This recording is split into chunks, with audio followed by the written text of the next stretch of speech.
Bien, buenos días todavía para todas y todos. Compañera Carmen de León, ¿sí se me escucha y se me ve? Perfecto, muchas gracias.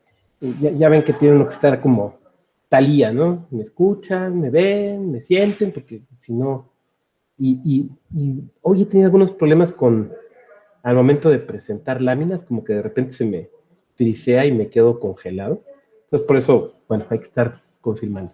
Bien, pues buenos días, les agradezco su puntual presencia en esta sesión del diplomado sobre nulidades electorales.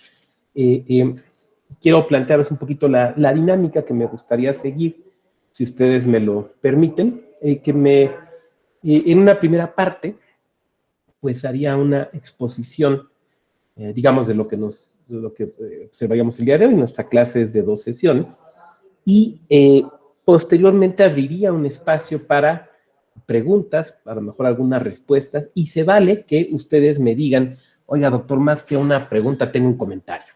Desde luego se vale. También se vale que nos puedan plantear alguna experiencia. Sería muy enriquecedor que nos contaran alguna experiencia que les haya tocado en su vida electoral y que pues pueda resultar relevante para efectos de nuestra sesión. Comentarles también que seguramente haré más bien referencia a algunos casos específicos, incluso alguna experiencia que me haya tocado, no bajo la idea de que, pues es que yo les voy a decir no, sino simplemente ando metido en esto, en lo electoral desde 1991, antes de que varias y varios de ustedes nacieran. Entonces, pues algunas cositas me han tocado ver. Claro, mi experiencia, como la de todo ser humano, como la de toda persona, es limitada. Y por eso sería muy interesante que, si a ustedes les ha tocado alguna experiencia por ahí que pueda ser relevante, pues no, aquí podamos comentarlo. Bien, me toca hablar de 3 nulidades específicas en materia electoral. Pero tengo que decir algunas cuestiones que me parece relevante. La primera es que soy un convencido de que pudiéramos quitar las causales de nulidad de la votación en casilla de la ley, quitarlas totalmente, y de todos modos seguirían existiendo. Y voy a explicar por qué. El acto electoral, y esto se lo he escuchado al magistrado Felipe de la Mata, forma parte de la teoría general del acto jurídico. Esa teoría general del acto jurídico que se suele estudiar en las licenciaturas dentro de la materia de obligaciones, licenciatura en Derecho, y que ya en los posgrados pues, solemos estudiar dentro de la teoría del derecho. Y votar es un acto jurídico. ¿Eso qué quiere decir? Que es, y va a ser muy importante para efecto de los principios que vamos a ver. No vamos a ver todos los principios, solamente aquellos que se relacionan con estas 3 causales. No voy a repetir lo que ya vieron. El acto de votar es eso, es un acto jurídico. Ustedes se acuerdan que hay acto jurídico y hecho jurídico, y que el hecho jurídico, digamos, en estricto sentido, porque hay otro concepto amplio, pero en estricto sentido, el hecho jurídico es cuando acaece algo, sucede algo que no está pensado para tener efectos jurídicos, pero que los tiene.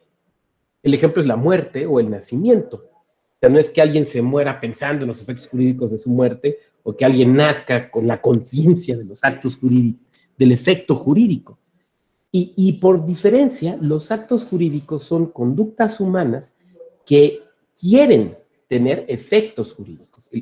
El ejemplo más sencillo es la compraventa o el matrimonio, donde se quieren efectos jurídicos. Pero el votar es también un acto jurídico. Es un acto jurídico porque se debe ejercer, y ahorita lo vamos a profundizar, con plena voluntad de quien lo realiza. Por tanto, la teoría del acto jurídico le aplica, y diría el magistrado Sergio Arturo Guerrero de Sala Guadalajara, diría que también se aplican todos los principios del acto administrativo. Y es cierto, porque el acto electoral, el acto censo, es tanto un acto jurídico como un acto administrativo. De repente he dejado de verles, pero no sé si me sigan viendo. A lo mejor no sé si apagaron las cámaras o sea mi internet. ¿Alguien que me pueda indicar, por favor? Yo lo sigo viendo, maestro. Yo también lo sigo viendo, maestro. Entonces es mi internet, entonces. Es que les digo, lo que está aquí en la oficina como que ha estado raro, por lo menos en mi computadora. Perdón, por eso les pregunté. Si no, al rato voy a decir, oye, ya te desconectaste y yo ya llevo media hora hablando a la pantalla, ¿no? Bueno. A ver. Por tanto, todos los actos jurídicos tienen ciertos requisitos. Por ejemplo, ustedes cuando estudiaban las primeras causales de la ley, habrán visto que se vinculan con decisiones que toma el INE, por ejemplo, en cuanto a la ubicación de las casillas. Entonces, por ejemplo, te explicaban, a ver, ¿quién decide qué casillas va a haber? Pues los deciden los consejos distritales, ¿no? Que decide el número de casillas, el lugar, la ubicación y todo esto. Por ejemplo, ahorita que estamos con el proceso de revocación de mandato, pues hay gente que dice, ya díganos cuántas casillas va a haber. Que el Consejo General del INE diga, no, pues el Consejo General del INE no lo puede decir. La puede dar una aproximación, pero ¿quién decide el número de las casillas? Bueno, esto es algo que ustedes ya saben, son los consejos distritales. Y si la memoria no me falla, me parece que es el 10 de marzo cuando se va a dar este dato. Entonces, la ley señala los requisitos para la instalación de las casillas, para la selección de los lugares y la autoridad que tiene que señalarlas. O, por ejemplo, respecto de las causales que vamos a ver hoy, la ley señala que para votar se tiene que tener credencial de elector. La ley señala que los partidos políticos tienen derecho a tener representantes, y así como las candidaturas independientes, en las casillas. La ley señala que no puede sufragar, salvo la excepción que veremos, aquellas personas que carecen de credencial de elector. Entonces, hay una cosa clara, para que el acto jurídico, que es un acto complejo de la votación en una casilla, sea un acto válido, se tiene que respetar todos estos requisitos de validez. Si estos requisitos no se cumplen y tienen trascendencia respecto al resultado, entonces el acto complejo, que sea la votación en la casilla, es un acto nulo. O sea, la consecuencia la podemos sacar simplemente, y espero, he tratado de demostrarlo, la consecuencia la podemos sacar simple y sencillamente de los requisitos de existencia del acto. Pensemos en un contrato, ¿no? Para que un contrato sea válido tiene que haber la voluntad de las partes. Para que la voluntad de las partes exista no debe haber violencia. Ayer, por ejemplo, me platicaba un amigo, ¿no? Era titular de una dependencia pública, en una subdelegación municipal de esta dependencia, se presenta un problema, hay una toma por parte de uno de los sindicatos de esta subdelegación y le piden para entregarla que les firme que va a despedir a los otros. Entonces él va a intentar dialogar, dice, no puedo meterme en un problema de los sindicatos, no puedo despedirlos, pero lo amenazan físicamente, no lo dejan salir y lo obligan a firmar cuando se compromete. Bueno, pero sabemos que es un acto nulo porque hubo una violencia, que de hecho es una de las causales que veremos, ¿no? Entonces hubo una violencia, entonces el acto es nulo. No tiene que, la ley administrativa no tiene que decir las minutas que se firmen por violencia de un sindicato. No tiene que decirlo. Simplemente son los requisitos de validez, de existencia y de validez de los actos jurídicos. Y así es como nos sucede con esto. Y voy a tratar de aterrizarlo por referencia a las causales que vamos a ver en esta sesión. En primer lugar, necesitamos ver, en primer lugar, trataré de presentar la relación que existe de estas tres causales específicas respecto de principios constitucionales. Porque tenemos que entender la relación que se da con esto, sobre todo por algo que ustedes ya vieron, que es la determinancia cualitativa, que resulta relevante. La actuación de las autoridades electorales debe de tender siempre a la certeza. Ahora, este principio constitucional se materializa de manera diversa en cada acto. Por ejemplo, cuando el órgano legislativo aprueba una ley, la certeza tiene que ver con las competencias y facultades que les da a los órganos electorales que ha creado o cuyas competencias ha establecido.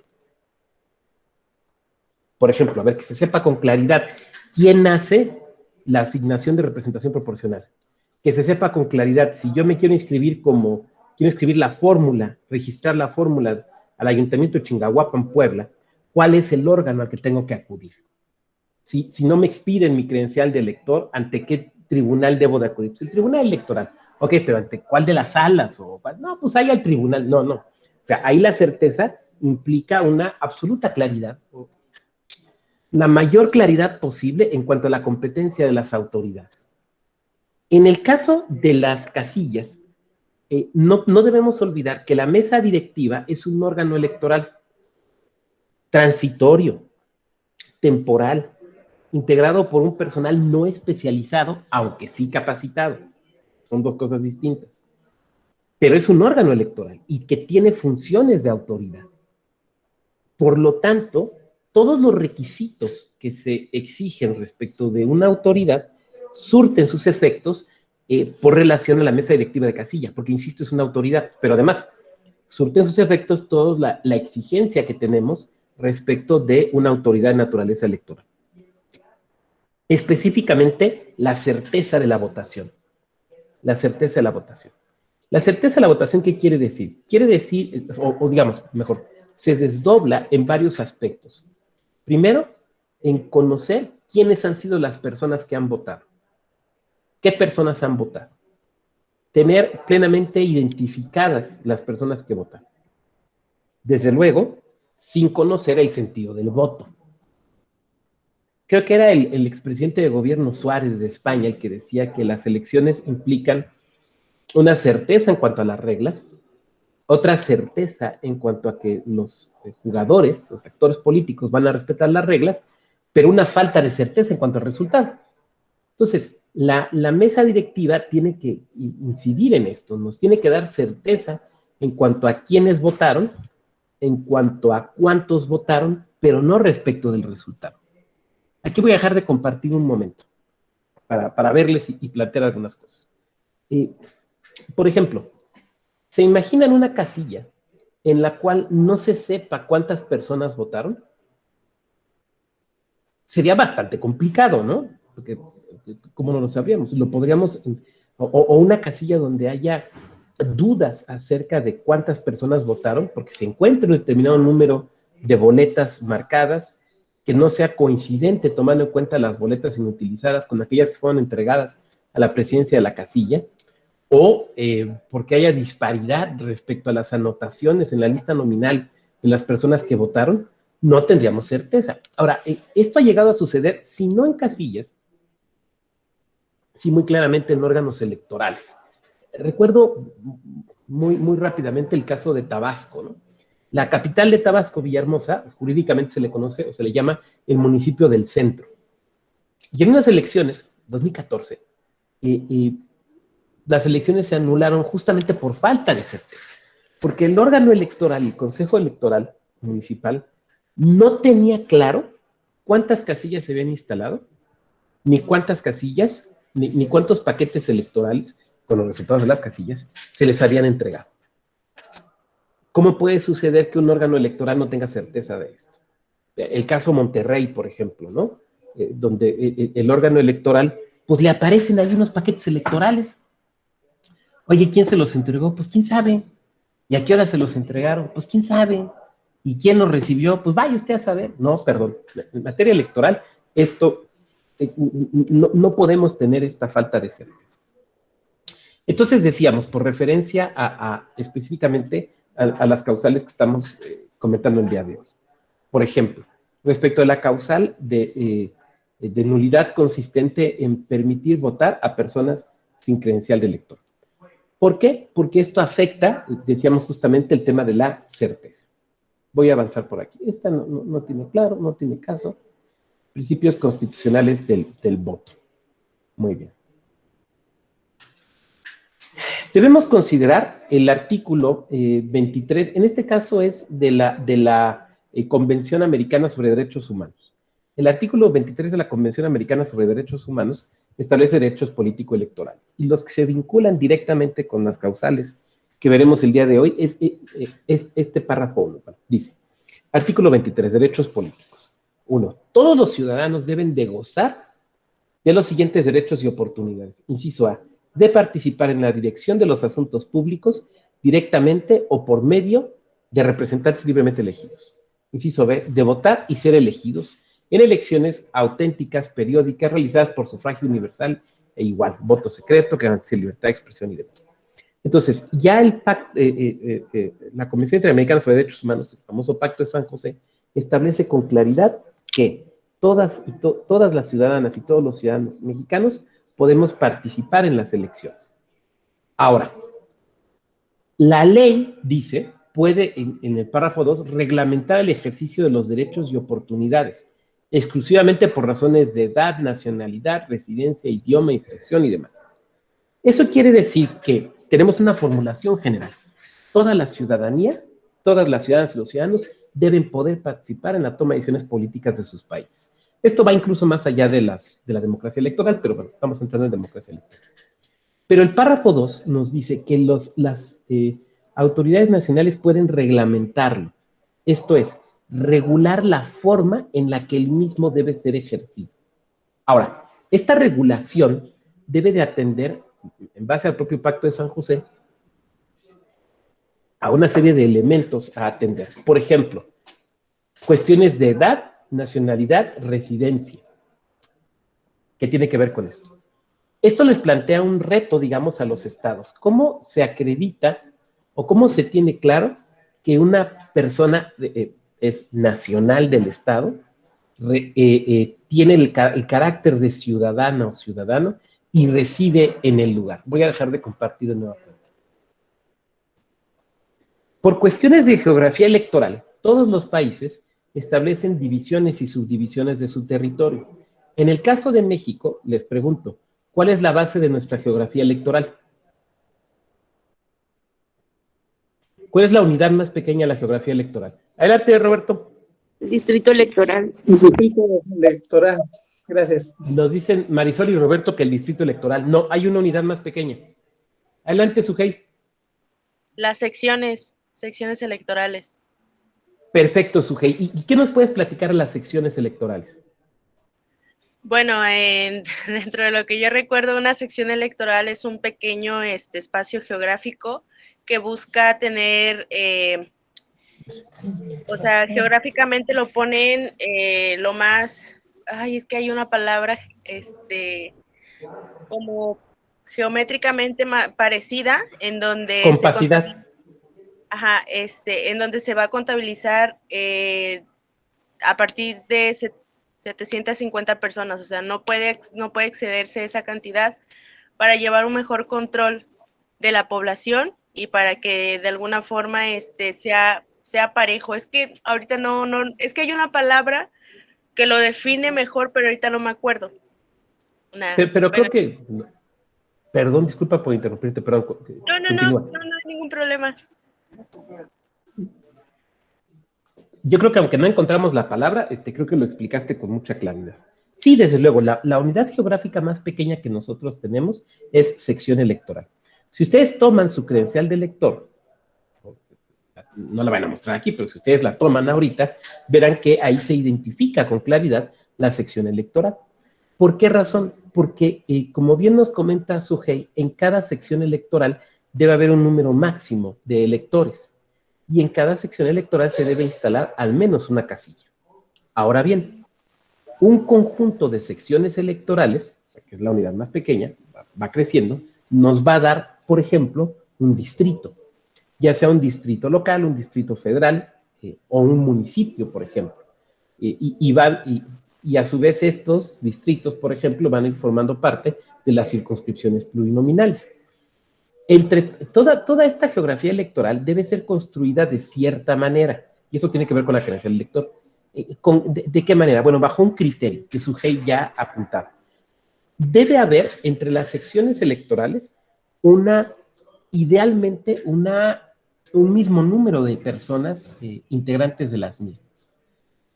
Por el principio de una persona, un voto, o un ciudadano o una ciudadana, un voto, que ese es un principio de igualdad que tenemos, porque se supone que cada voto de cada uno de nosotros debe de valer exactamente lo mismo. Eso se refleja, por ejemplo, en algo que el INE, ustedes lo saben, está desarrollando ahorita, que es la redistritación electoral. La idea de que si el país lo dividimos en 300 distritos uninominales, la población de los mismos sea más o menos la misma. El número de ciudadanas y de ciudadanos que pueden sufragar en estos distritos sean más o menos los mismos. Entonces, así como se busca esto a nivel de casilla, se busca a nivel de distrito. En el caso de las secciones electorales, un problema y esto después se refleja, desde luego, en los distritos, un problema que tenemos es que las secciones se van modificando a lo largo del tiempo, porque la población va cambiando. Yo les pido que piensen, por ejemplo, ahí en el lugar en el que se encuentran, ¿no? Desde donde están tomando la clase. alguna ciudad, por ejemplo, o alguna población. Casi siempre en las orillas nos encontramos con secciones que son geográficamente más grandes que las que están en el centro. En las ciudades, en los pueblos, las secciones electorales del centro suelen ser mucho más pequeñas, o históricamente eran más pequeñas. ¿Por qué? Porque hay mayor concentración poblacional. Pero las secciones que están hacia las orillas, que dan, digamos, hacia el campo, suelen ser secciones geográficamente más grandes. ¿Por qué? Porque hay menos densidad poblacional. Sin embargo, en muchas ciudades, particularmente en las capitales de los estados, se da un fenómeno que implica que la gente deja de vivir en el centro. Ya ven que los centros empiezan a volver lugares culturales y económicos y que ponen antros y demás. Entonces la gente empieza a dejar de vivir allí. Y al contrario, se empieza a ir hacia las orillas. Entonces, una sección que territorialmente era muy grande porque tenía poca densidad poblacional, 10 años después, te das cuenta que de los 750 electores, ahora hay 5,000. Ahora hay 5,000.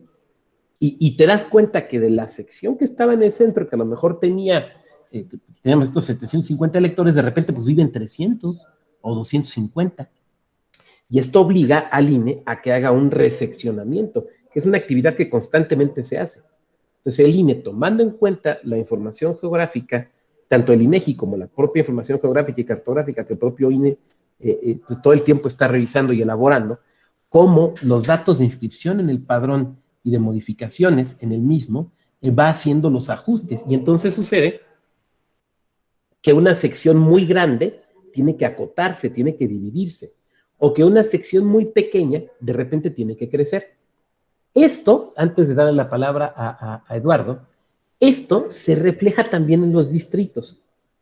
Por ejemplo, en estados que tienden a tener una dinámica demográfica de mucho movimiento, sobre todo los que, digamos, cada vez más dejan de ser estados agrícolas y se convierten en estados industriales, lo que te das cuenta es que de repente los distritos, que históricamente siempre han sido rurales, de repente empiezan a crecer porque tienen que ir absorbiendo, por ejemplo, más municipios. Y los distritos que estaban dentro de las ciudades industriales, cada vez tienen más distritos. Esto me tocó verlo en Querétaro. En Querétaro, cada vez que se hace una redistritación, el distrito de la Sierra, por ejemplo, va creciendo y creciendo y creciendo, porque va absorbiendo más municipios. Y en cambio, la ciudad de Querétaro va ganando diputaciones. ¿Por qué? Por un fenómeno geográfico, pero por un fenómeno demográfico, porque se va vaciando el área rural y se va llenando el área de las ciudades. De repente esto es difícil de explicarlo, porque la gente de los distritos que crecen te dicen, oye, es que nos están discriminando, oye, ¿cómo que ahora un diputado nos va a representar a más? Si nos venía a vernos, pues ahora menos. ¿Por qué se los llevan para la ciudad? Bueno, no es un fenómeno de discriminación, es que tenemos esta regla de un voto a una persona, y tenemos que tener esta igualdad ideal, nunca se logra exacta, pero la igualdad más cercana posible en el número de habitantes de los distritos. Por eso hay que estar haciendo ajustes en las secciones y ajustes en los distritos. Ahora bien, regresando a la sección electoral. Esta sección electoral se convierte, decíamos, es la unidad mínima de la geografía electoral y se convierte en un elemento fundamental para planear el número de casillas. Porque por cada sección electoral debe haber al menos una casilla. Por esa razón también se te vincula por medio de tu credencial de elector a una sección en específico, y que es la sección donde debes de votar. Es la sección no solo donde tú debes de votar, sino donde se te garantiza que está tu boleta. Veamos el caso, por ejemplo, de las famosas casillas extraordinarias. O sea, aquellas casillas para electores y electoras en viaje, que esa es la idea original, ¿no? Pero sabemos que siempre se saturan. Y siempre se saturan, ¿por qué? Pues porque hay ciudadanas y ciudadanos que por muy diversas razones, no me toca a mí juzgarlas, no han actualizado su credencial de elector, ¿no? Es el típico caso que ya te cambiaste hace 5 años, hace 7 años, hace 8 años y no has actualizado tu credencial. Pero pues vives ya a 1000 kilómetros de donde la tienes registrada, ¿no? Entonces no vas a ir a votar a la casilla donde está tu boleta, donde el Estado te garantiza que hay una boleta para ti, sino que te vas a votar a otro lugar que son casillas, pues, que originalmente estaban pensadas, insisto, para votantes en tránsito. Y siempre surgen los problemas allí, ¿no? Se acaban las boletas muy rápido, la gente va y protesta, la gente se te enoja, y luego se pone complicado, a veces pues, tiene que llegar ahí la policía. Pues es que no me están dejando votar. No, perdón, no es que no te dejemos votar, es que el Estado te garantiza la posibilidad de votar, pero te la garantiza conforme al domicilio que tú le has proporcionado al propio Estado. Alguien de aquí me diría, oiga, doctor, eso se eliminaría con el voto electrónico. Sí, seguramente. Pero bueno, no tenemos ahorita esta mayoría de posibilidad del voto electrónico. Muy bien, Eduardo, adelante, te escuchamos. Activando tu micrófono, por favor. Buenas tardes, ¿sí me escuchan? Ok. No, nada más para mi observación, para precisar, dice el artículo 147 que la sección tendrá como un mínimo de 100 electores y un máximo de 3,000. El número 750 es por cada 750 ciudadanos se instalará una casilla. Esa nada más es la precisión. Gracias. Perfecto. Muchas gracias, Eduardo. Aquí veo que también hay un comentario de Jaime. Yo sí lo hice, fui a mi sección porque no vivía ahí. Sí, de acuerdo. Sí, pues a veces se hace, ¿no? Muchas gracias. Adelante, Sujei. Sí, yo ahorita que comentaba lo de las casillas extraordinarias, recordé la elección del 2018. Yo soy originalmente de Ciudad Juárez, pero por situaciones de seguir estudiando y todo, me encuentro en la ciudad de Jalapa, ¿no? Entonces, esa situación de repente me costó trabajo por justamente la credencial, y de hecho yo no pude ejercer mi derecho al voto en 2018 por la presidencia, porque las casillas aquí en Jalapa se instalaron 3. Una en el Poder Judicial, otra en el Palacio y la otra no recuerdo exactamente en dónde estaba. Pero no pude, inclusive eso sí fue un problema grande porque sí hubo gente, así como usted comentaba, que se puso a gritar, que no me dejan votar, o sea, se hizo todo un relajo, ¿no? Entonces creo que en esa situación sí reconozco tal vez que mi culpa fue no haber actualizado mi credencial, pero pues yo viajaba constantemente a Ciudad Juárez, entonces no sentía esa necesidad de hacer el cambio, ¿no? Ahora, también en las elecciones pasadas me tocó ver, fui representante general de un partido político y a mis representantes de casilla en sus nombramientos les permitían votar por ciertos cargos en la casilla en la que iban a estar cuidando, ¿no? Y me encontré varios casos en los que los presidentes no me los querían dejar votar, que porque no era su sección, que porque no sé qué. Entonces yo les decía, bueno, pero es que en el nombramiento viene a qué tiene derecho a votar. No, algunos no pudieron votar por las 3 cargos aquí en Veracruz, fue por presidentes, por ayuntamientos, por diputados locales y diputados federales. Y algunos no pudieron votar quizá por diputado local porque estaba fuera de su distrito. Algunos no pudieron votar tal vez por el diputado federal. Sin embargo, sí venía especificado, ¿no? Y había quienes sí podían votar por los 3 y no me los querían dejar votar. Entonces fue un encuentro por ahí medio extraño, porque sí me tocó que un presidente de una mesa se pusiera un poco grosero, e inclusive me dijo, háblalo con el del INE, el supervisor del INE te tiene que resolver, y por eso yo en varias ocasiones he externado esa felicitación, la verdad, el reconocimiento a los del INE, a los capacitadores y supervisores, la paciencia y la amabilidad que tienen con nosotros o con quienes estamos en la casilla, porque a mí me tocó resolverlo con el supervisor del INE, y la verdad es que sí, al final de cuentas el presidente tuvo que admitir que estas personas votaran, pero sí, eso es como que eso fue lo que se me vino a la mente ahorita en la última parte que nos comentaba. Gracias. Muchas gracias. Y qué bueno, ilustras, de hecho, uno de los puntos que veremos, es la tercera causal que veremos, y sí, desde luego, vamos, incide en eso. Muchas gracias por compartirlo. Y por eso yo decía hace un momento que a mí no me toca juzgar por qué una persona no ha hecho el cambio de su credencial elector.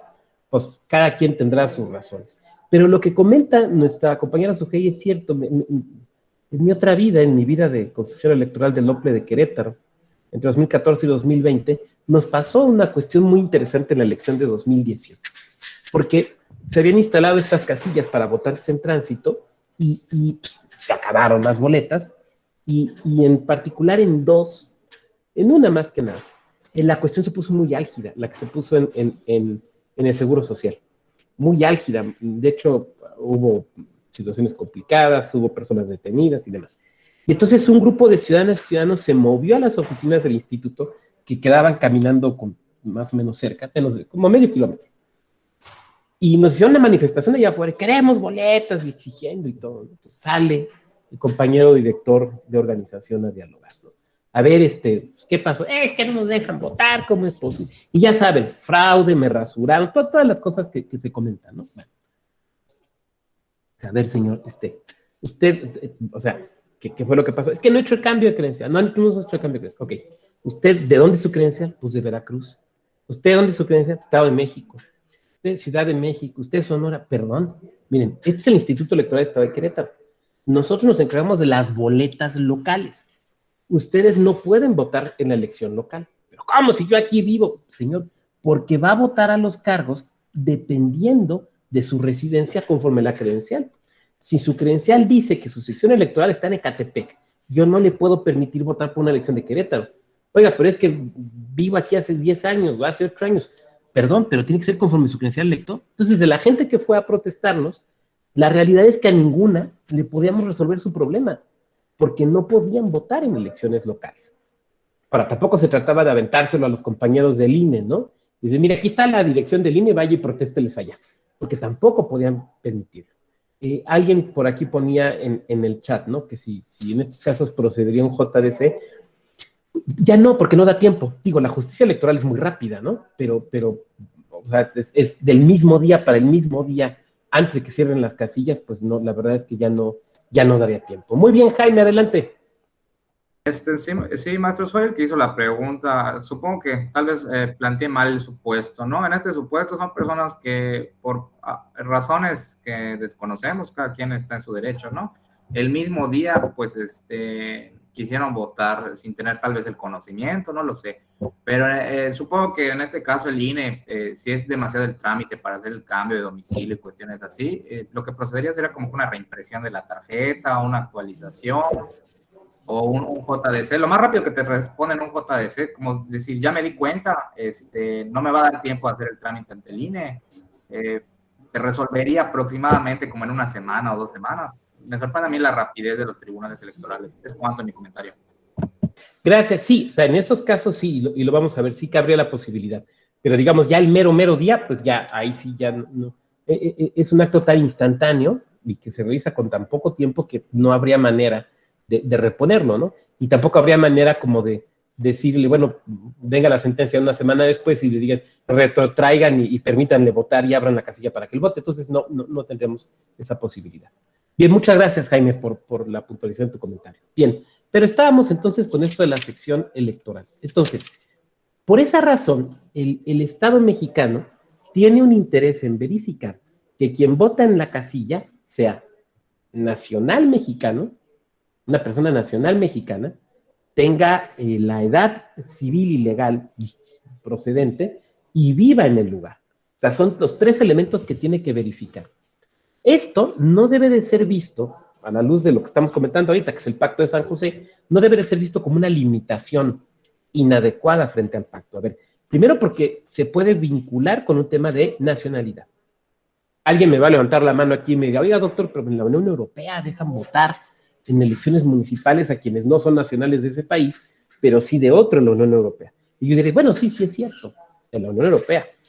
Incluso yo he planteado en algún momento, en algún artículo, la idea, entiendo que es bastante polémica, de por qué no pensar dejar votar a las personas extranjeras residentes en México con calidad de migrantes, o sea, quienes ya tienen la calidad migratoria de migrantes, o sea, de que viven permanentemente en México, ¿por qué no permitirles el voto en ciertas elecciones? A lo mejor las elecciones municipales o mecanismos de participación ciudadana, ¿no? Pero bueno, esas son ideas que uno tiene. Lo cierto es que el Estado mexicano te lo vincula a la nacionalidad. Ahora, desde luego, no resulta relevante la calidad de la nacionalidad. O sea, si es nacionalidad por nacimiento o si es nacionalidad por naturalización. Por ejemplo, digo, no sé si alguien de aquí sea naturalizado o naturalizada, pero si ven la credencial de elector de una persona nacionalizada mexicana, la credencial es exactamente igual. La credencial es la misma. O sea, no te dice por ahí fulano de tal, entre paréntesis, nacionalizado. No. ¿Por qué? Porque no es relevante. No es relevante. Una persona nacionalizada mexicana puede votar por los mismos cargos por los que puede votar una persona con nacionalidad de nacimiento. Entonces, no es relevante. Otro tema es, porque estamos hablando aquí del voto activo, de sufragar. Otro es el tema del voto pasivo, y bueno, ahí ya hay algunos pronunciamientos a la superior. Pero para efectos de lo que estamos aquí comentando, la credencial lector, no hay distinción. Entonces, no importa. Si alguien de aquí me dice, oiga, es que yo creo que la credencial de lector debería decir si es una persona nacionalizada, yo lo que diría es, ¿para qué? Pues para que lo sepamos. ¿Para qué quieres saberla? A ver, si la credencial de lector, su función primordial es permitirte votar, y no hay distinción en el acto jurídico de votar, no hay distinción entre nacidos o naturalizados, personas nacidas y personas naturalizadas, ¿por qué tiene que venir la distinción en la credencial? ¿Se fijan que no tendría ninguna razón de ser? Por eso, o sea, para los efectos que es la credencial, por eso pues, no se establece. La credencial, entonces, te establece una presunción de la nacionalidad, pero también de que has llegado a la edad legal para poder votar. En México tenemos juntas la edad civil y la edad política. No en todos los países es así. La edad civil es la que te permite, por ejemplo, celebrar contratos, ¿no?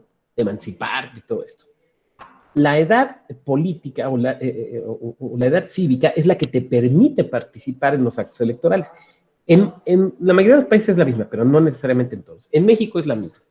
En algunos países no es así, y de hecho en algunos países cambia. Por ejemplo, hay países que te permiten votar desde los 16 para todos los cargos o para algunos cargos.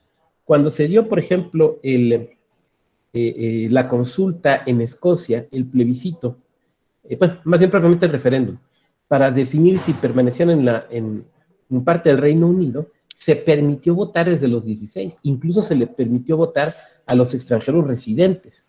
Entonces, bueno, pues cada país lo define, pero nosotros en México, insisto, hemos establecido eso. Y además hemos establecido una presunción que toda persona que llega a los 18 años tiene la capacidad para votar. Porque a la capacidad de goce automáticamente se le suma la capacidad de ejercicio. Eso implica que la privación de esta posibilidad de votar solo se puede dar, con posterior a los 18 años, solo se podría dar con una resolución judicial. Con una resolución judicial. Por ejemplo, en los casos de suspensión de derechos político-electorales, que implica una inscripción en el padrón que impida votar a esa persona, aunque conserve su credencial, pero que le impide votar. Nuestro sistema mexicano establece que esta situación, esta suspensión de los derechos político-electorales se va a dar a partir del momento de que se tenga una sentencia definitiva en materia penal. Ahorita necesitamos profundizar en esto. A ver, en primer lugar diríamos que no todos los países lo requieren. Hay un caso muy famoso que es el caso Hirsch versus Reino Unido, resuelto por el Tribunal Europeo de Derechos Humanos, porque en el Reino Unido la legislación era igual que la nuestra. Cuando se te condenaba por un delito, automáticamente se suspendían tus derechos político-electorales. Y el Tribunal Europeo de Derechos Humanos lo que determinó es que esa era una sanción legal prevista en la ley desproporcionada, porque el criterio del tribunal fue solamente se debe de privar de derechos político-electorales a aquellas personas que hayan cometido delitos que atenten contra lo político-electoral, no las personas que atenten contra otros bienes o contra otros valores tutelados. Por lo tanto, el criterio del Tribunal Europeo es que la privación del derecho de votar o la suspensión de este derecho solamente debe de ser en virtud de sentencia que razone el por qué en el caso concreto aplica. No, como lo tenemos aquí en México, en automático. Sentencia penal, suspendió sus derechos.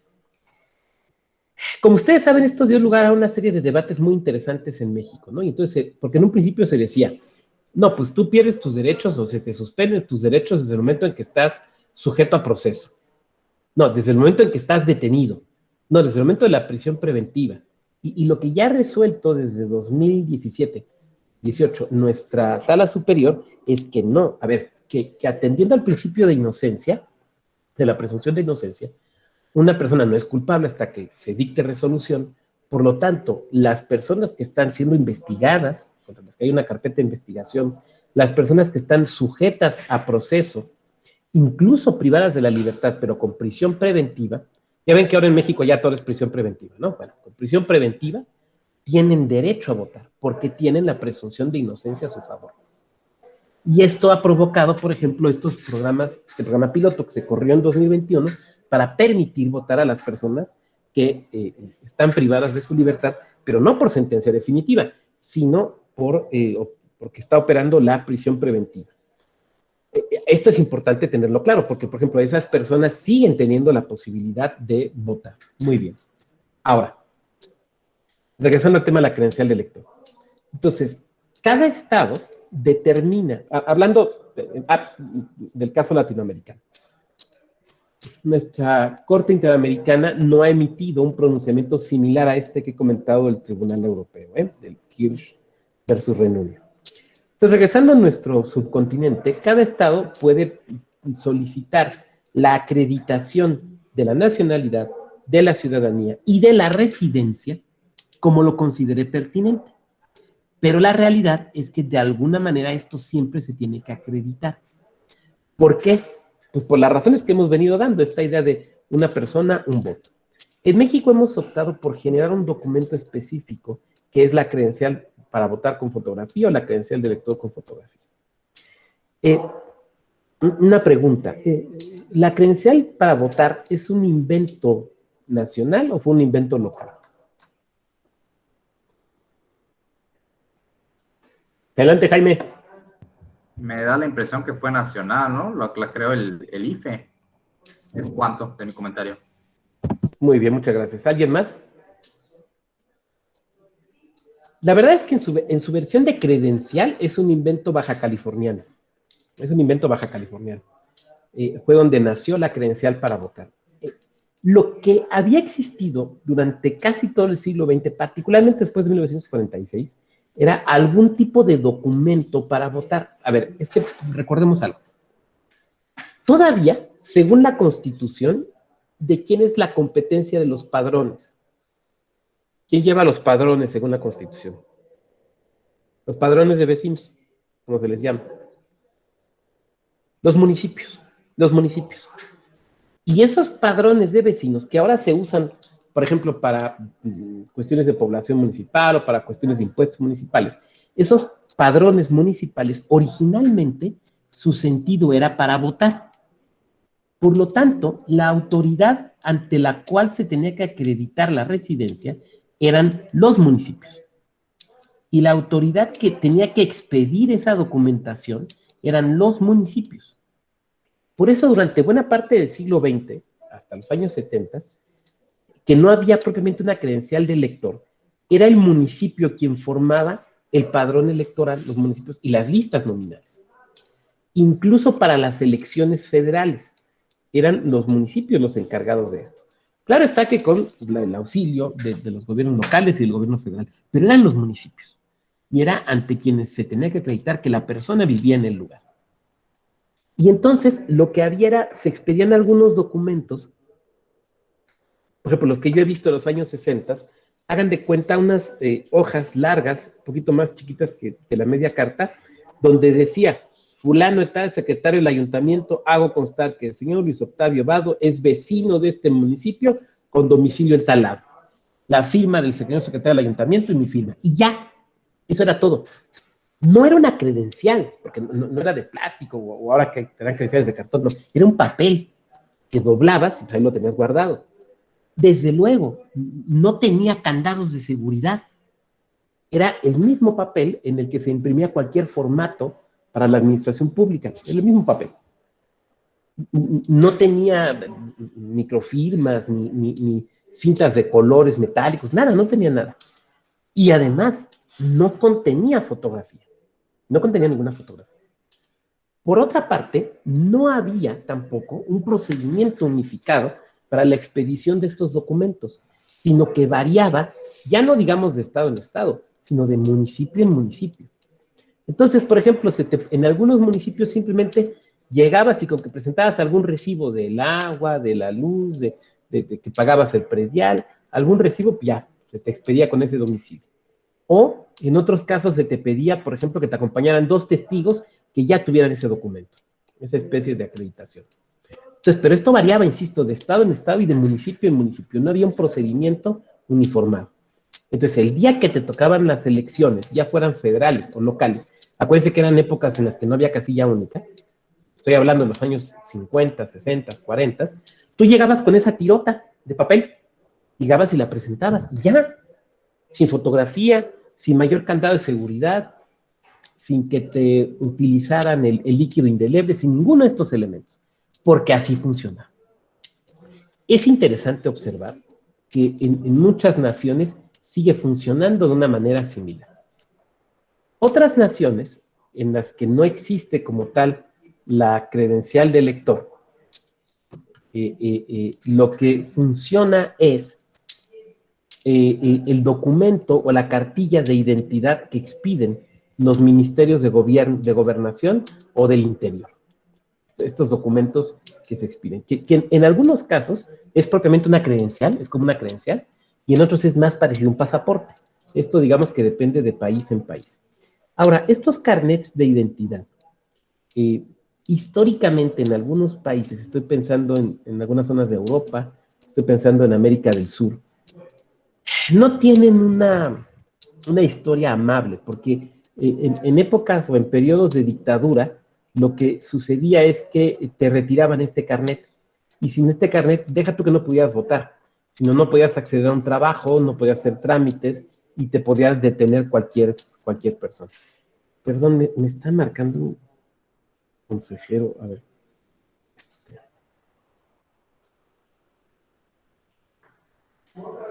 Perdón, es que me está marcando y marcando y se me mete aquí.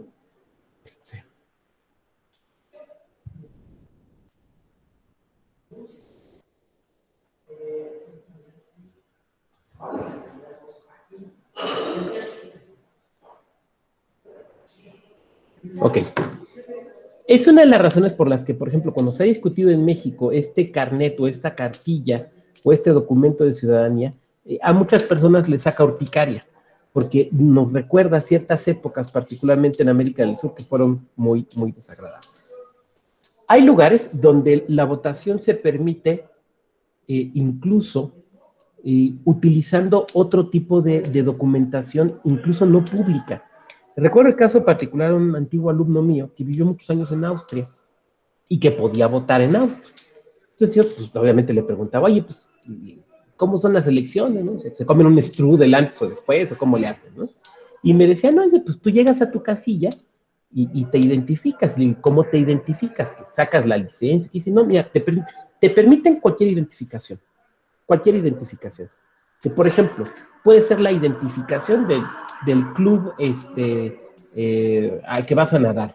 Puede ser la identificación de tu escuela. Puede ser el carnet que te dan en la escuela para recoger a tus hijos. Ya ven que eso también sucede aquí en México, ¿no?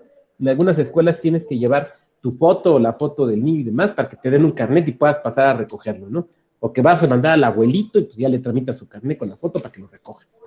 Dice, toda esa documentación te permite, dice, es más, si no vives, si vives allí, pero no traes la cartera o no tienes ninguna identificación a la mano, con 2 testigos que sí tengan su identificación y que viven en el lugar, con esos te permiten votar sin mayor problema. Dice, y eso si te lo piden en la casilla, porque igual los de la casilla te conocen y ya ni te piden nada y te dejan votar. No pasa nada. Hay algunos países donde esto se ha vuelto un problema muy interesante. El ejemplo es Estados Unidos. A ver, yo decía hace un momento que en México, hasta los años 70, la acreditación de esta calidad de ciudadano o ciudadana para votar dependía de los ayuntamientos. En Estados Unidos depende de los gobiernos locales. Incluso ustedes saben que hasta las propias elecciones federales dependen de los gobiernos locales. Entonces, cada gobierno local en Estados Unidos regula qué te va a pedir para que te acredites para votar. En algunos estados de la Unión Americana, cualquier identificación. Incluso hay estados de la Unión Americana donde puedes votar con identificaciones extranjeras. En otros se te pide una documentación, una credencial oficial. La típica es la licencia de manejo. Allá en estos estados la típica es, o sea, aquí está mi licencia de manejo de Nueva Carolina, ¿no? Ya, o de Carolina, pero ya puedo votar, ¿no? Sin embargo, a partir de la elección de Donald Trump, varios estados, particularmente los gobernados por el Partido Republicano, están pidiendo un documento oficial para votar. O sea, están emigrando a lo que tenemos nosotros, una credencial para votar. ¿Por qué razón? Porque ustedes recordarán que Donald Trump se quejó, sin poderlo comprobar, de que se estaba permitiendo votar a personas que no eran americanas. ¿Se acuerdan que se quejaba de esto, no? Se le está dando el chance de votar a gente que no tiene por qué votar, o que no tiene el derecho de votar. Entonces, en estos estados se está hablando o se está creando una auténtica credencial para votar, no necesariamente con fotografía, pero sí una credencial para votar como un documento oficial que tiene esa finalidad específica. O sea, ya no puedas votar con la licencia, ya tengas que votar con la credencial. Ahora, en Estados Unidos se ha presentado la discusión porque se considera que esta medida, particularmente en algunos estados, puede ser una medida discriminatoria, porque los trámites se complican, se hacen difíciles, y entonces ciertos grupos de personas no fácilmente, aunque sean ciudadanas, no fácilmente van a poder obtener su credencial.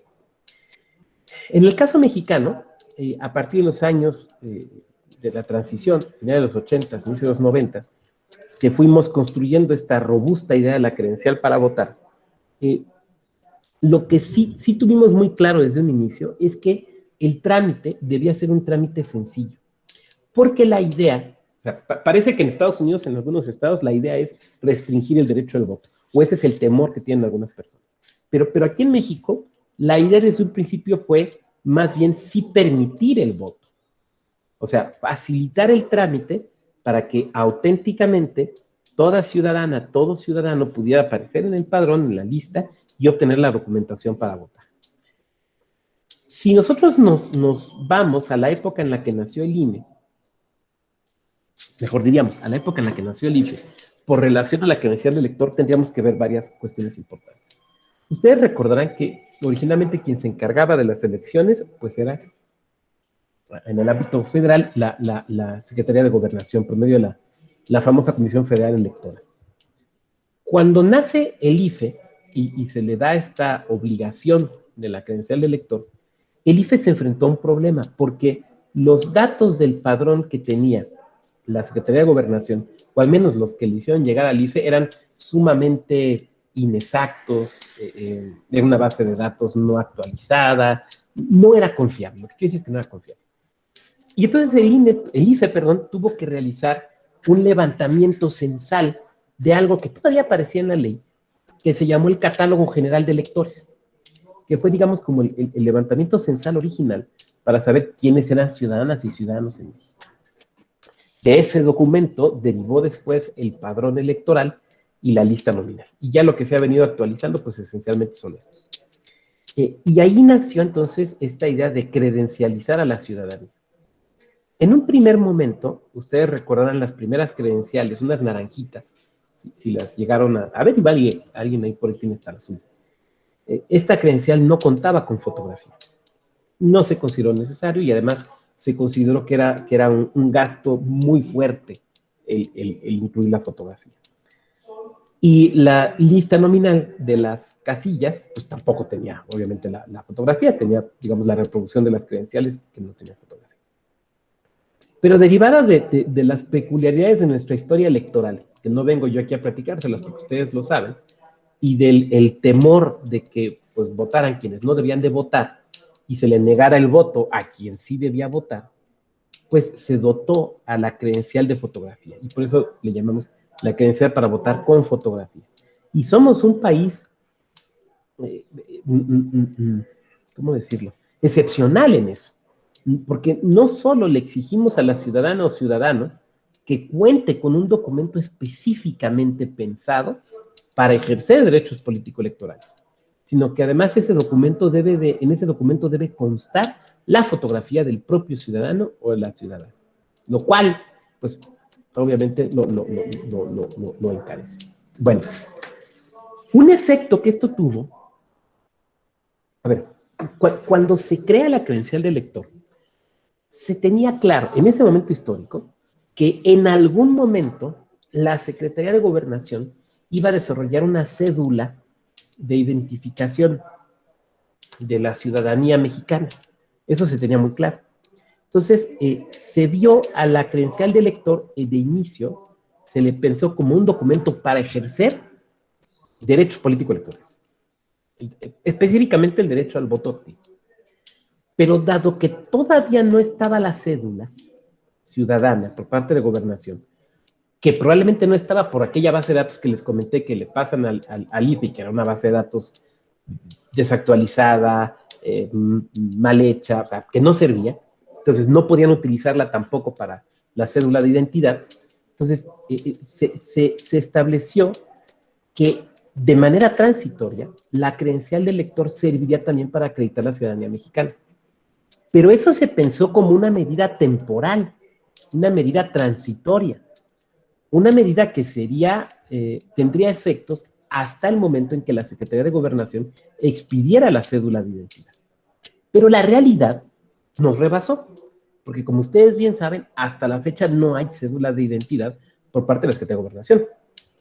Varias y varios de ustedes recordarán, por ejemplo, que al inicio de este sexenio se habló de eso, ¿no? Se habló de pedirle la base de datos al INE para que la Secretaría de Gobernación procediera a expedir la cédula de identidad, y pues, ahí hubo una respuesta negativa y un debate y una discusión muy interesante en medios, ¿no? Pero no ha sido este el único sexenio en el que se ha intentado. En sexenios anteriores, con presidencias anteriores, también se ha intentado eso. Bueno, a lo mejor no obtener la base de datos del INE, pero sí el expedir la cédula de identidad, y no se ha podido, no se ha podido. Y la verdad es que no sabemos si en un futuro se podrá.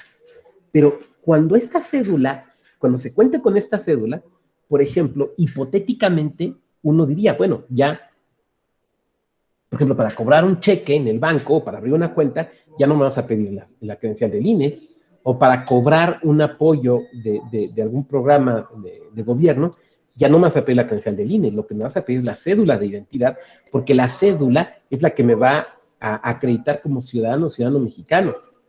Y la credencial de elector, en esa hipótesis, regresará a su función original, que era simple y sencillamente el acreditarte para votar. Pero ni ustedes ni yo podemos saber si en algún momento va a existir la cédula de identidad ciudadana. O sea, la realidad es que al momento no la tenemos. Podríamos discutir aquí si sería bueno o sería malo, si ya mejor nos quedamos con la credencial, pero bueno, lo que me parece relevante en este momento simplemente es decir, es recordar que no la tenemos. Bien, ahora. Ay, perdón. Como la credencial de elector tiene como, sí, puede ser que sea un chip, sí, puede ser que sea un chip. Como los que ya nos pusieron la vacuna, ¿no? Y el refuerzo ya traemos chip, ¿no? Ya lo traemos aquí integrado. Ojalá haya sido 5G. Bueno, pero estábamos hablando de la credencial de elector. Híjole, se me fue ahorita. Ah, ya. Como la credencial de elector tiene la finalidad esencial de permitirte votar, entonces los datos que la misma contiene son datos de naturaleza electoral. Por ejemplo, tu clave de elector. La clave de elector es fundamental, por ejemplo, para identificarte frente a distintos trámites electorales que tú vas a realizar. Pongamos un ejemplo. Supongamos que el compañero Eduardo Holguín quiere ser candidato independiente y que nosotros le estamos ayudando a conseguir apoyos para esa candidatura independiente. Bueno, entonces, ya ven que se hace con estos aparatitos, ¿no? Con los teléfonos celulares, ya bajamos la aplicación. Entonces, vamos a registrar a alguien que quiere apoyar al compañero Eduardo, entonces le tomamos la fotografía a la credencial, se saca la información y se manda al INE. Y entre la información que el INE va a necesitar para la verificación está la clave del elector. Está la clave del elector. Entonces, bueno, pues ahí tendrás ese dato. Otro dato puramente electoral es específicamente la sección electoral. Porque es la sección electoral la que te va a identificar el lugar en donde va a estar tu boleta y el lugar donde tú puedes acudir para votar. Pero también es un dato que le permite identificar al Instituto Nacional Electoral y a los soples, por ejemplo, el número y tipo de boletas. O sea, ¿cuántas boletas tengo que imprimir para la elección del Ayuntamiento de Chingahuapan, Puebla? ¿Cuántas boletas tengo que imprimir para el Distrito Cuarto Local de Yucatán? ¿Cuántas boletas tengo que imprimir para el Distrito 1 Federal de la Ciudad de México? O sea, esos datos, toda esta información se va a ver reflejada en tu credencial de lector y de estas bases de datos se toma para proceder a la impresión. Y hay otros datos que a lo mejor no tienen un sentido puramente electoral, pero sí de identificación. Pensemos, por ejemplo, en la CURP. La CURP.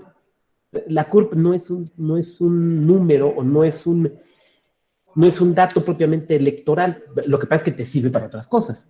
Y como el documento con el cual nos identificamos prácticamente todas y todos es la credencial de elector, pues por eso se identifica en el mismo. Aunque no sea un dato que electoralmente sea relevante.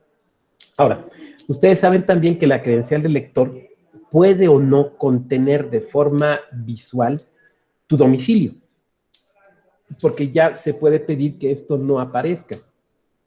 Y alguien de ustedes puede decir, oiga, a mí me parece mal que eso no aparezca, porque entonces, ¿cómo voy a saber si está votando donde se debe o no? Por la sección electoral. A ver, el dato fundamental para saber dónde vas a votar no es propiamente, o sea, es la sección electoral, es el dato que tú necesitas para conocer dónde está tu casilla. Nada más. La credencial de elector, por ejemplo, te identifica como persona, pero al banco donde estás haciendo el cobro o la autoridad con la que estás haciendo el trámite, ese es el dato que necesita, no el domicilio. ¿Por qué se creó esta posibilidad de ocultar el domicilio o de tenerlo crípticamente dentro de la credencial de elector? Bueno, ustedes lo saben, por la situación de inseguridad. O sea, la típica, ¿no? Pues es que me llevo tu cartera y ni denuncias porque ya sé dónde vives, ¿no? Porque pues, en la cartera traemos la credencial y pues ya es identificable. Pero pensemos en un ladrón que se roba la credencial y que lo que obtiene es la sección electoral, pues tampoco vaya ahí a línea a consultar la cartografía para ponerse a buscar, ¿no?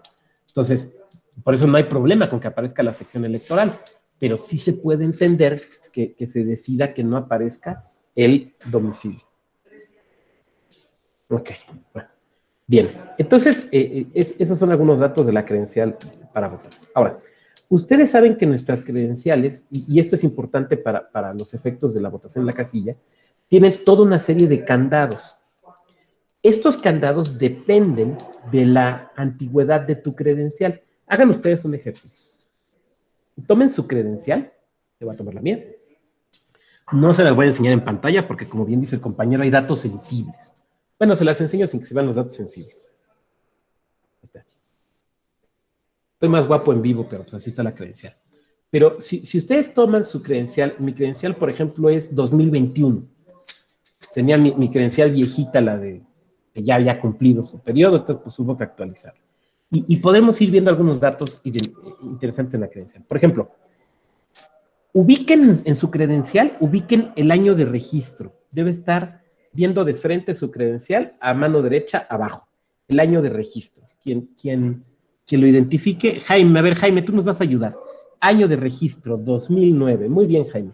Ahora, junto al año de registro hay un par de números. ¿Qué números son? 04. 04. Eso quiere decir, Jaime, que tú has tenido 5 credenciales de lector. Siempre las perdía. Eso quiere decir que el compañero Jaime ha tenido 5. La mía, por ejemplo, dice año de registro 1993. El año de registro es cuando te registras en el padrón. Y dice 03, lo cual quiere decir que yo he tenido 4 credenciales de lector. Porque tu primer credencial es la 00. ¿Alguien de aquí tiene su credencial 00? ¿Nadie? Ana, ¿tú tienes la 00? Sí, yo tengo 00. Buen día. ¿Cuál es tu año de registro? 2015. Ah, pues todavía sigue vigente y tienes la 00 y tú la has conservado. Está muy bien. Bueno, entonces, por ejemplo, empezamos a identificar esos datos. Ahora, algunas credenciales de lector, tengo 10, Manuel Calvillo, ya está sobre el tiempo. Algunas credenciales, por ejemplo, como la mía, insisto, depende de la antigüedad. A la derecha van a ver ustedes que aparece también la foto, pero en chiquito, ¿no? Ven que está la foto así como que en chiquito. Y con una serie de leyendas que se pueden leer. Algunas credenciales alrededor de la fotografía de la izquierda tienen una microimpresión. En la parte de atrás, pues tienen ahí una serie de datos para capturarse y demás, ¿no? Entonces, que son para poder capturar la información. Todos estos elementos le van dando una mayor seguridad a la credencial del lector. Ahora, la realidad es que no han sido los mismos elementos de seguridad desde que se creó o desde que se tiene con fotografía, sino que los mismos han ido cambiando por una necesidad, por la necesidad de impedir que las credenciales sean fácilmente clonadas. Alguien de ustedes me dirá, oiga, pero pues acá en la Ciudad de México, ¿no? Pues voy allá a Santo Domingo y ya me vendes mi credencial. Bueno, pues ahí te venden lo que les compres. Pero una cosa es eso y otra cosa es que sean documentos creíbles. Ahora, ciertamente nos enfrentamos con una circunstancia particular. Salvo que alguien de aquí trabaje en el Registro Federal de Electores, nadie de quienes estamos en este salón virtual somos expertos en los candados de seguridad de la credencial del lector. Podemos identificar algunos, pero seguramente algunos se nos irán. Algunos no lo sabremos. Entonces, ciertamente puede ser que nosotros no nos demos cuenta con claridad de una credencial para votar falsa o de una credencial que pretenda pasar por una credencial falsa. Pero la realidad también es que hay falsificaciones muy burdas o que hay falsificaciones que de alguna otra manera se pueden identificar con cierta facilidad sin ser expertos o expertas. Por ejemplo, ¿quién es el secretario ejecutivo actual del INE? ¿Quién es? Don Edmundo Jacobo, ¿no? Imagínense Sí. entonces una supuesta credencial del INE 2021 que venga firmada por un secretario ejecutivo del INE anterior. Pues ahí puede uno con ciertos conocimientos electorales decir, pues esta credencial es falsa, porque la está firmando quien ya no tenía esa competencia, esto es falso. Entonces sí puede ser que en algunos casos podamos identificar una credencial falsa. Sin embargo, la realidad es que cuando están ya, digamos, muy bien hechas, pues se necesita acudir a las compañeras y los compañeros del Registro Federal de Electores. Bien, seguimos con esto de la credencial. Un problema que se empezó a presentar cuando exigimos la credencial para votar con fotografía y que tiene que ver con lo que Jaime preguntaba al inicio de la sesión o lo que comentaba, es ¿qué pasaba cuando no te expedían la credencial para votar? En un principio podía ser por muy diversas razones. Por ejemplo, había casos de aparentes duplicidades, que muchas de ellas eran homonimias, en el catálogo general de electores, y entonces no te expedían la credencial. O por ejemplo, casos de personas, ¿no? Llegaban a tramitar, que todavía se pueden presentar, a tramitar su credencial para votar, y sabe que usted está suspendido de sus derechos político-electorales porque usted está cumpliendo una pena privativa de libertad. Es más, ya le hablé a la patrulla, porque si anda usted aquí es que se fugó. No, espérese, es que ya me liberaron, pues para nosotros usted sigue preso. No le damos la credencial. Entonces, no había en ese momento histórico un mecanismo para reclamar la expedición de la credencial y en su caso la inscripción en el padrón o en la lista nominal. Y entonces surge, con la legislación procesal del 96, surge el juicio para la protección de los derechos político-electorales del ciudadano, o sea, el famoso JDC. Y ese JDC, en inicio, ya no ahora, pero digamos, entre quienes lo diseñaron, la idea fue justamente que sirviera primordialmente como el juicio para obtener tu credencial elector. Hoy el JDC sirve para muchas cosas. Por ejemplo, para impugnar una expulsión de un partido político, para que una persona aspirante a una candidatura independiente reclame la negativa de que se le otorgue dicha calidad. O sea, sirve para muchas cosas. Pero de origen, el JDC se pensó exclusiva o primordialmente para esto, para que se expidieran las credenciales para votar con fotografía. Esa era la idea original, que si el entonces IFE te lo negaba, tuvieras acceso a un recurso judicial muy rápido para la expedición de la credencial. Pero insisto, digamos, esto fue evaluando, fue evolucionando. Ahora bien,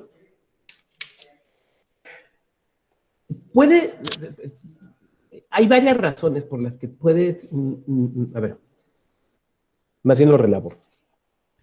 Dado esta explicación que he hecho de por qué el Estado te pide que te acredites cuando vas a votar y que por lo tanto no se debe permitir el votar a quien no tenga credencial de lector con fotografía, se fueron adicionando algunas cuestiones.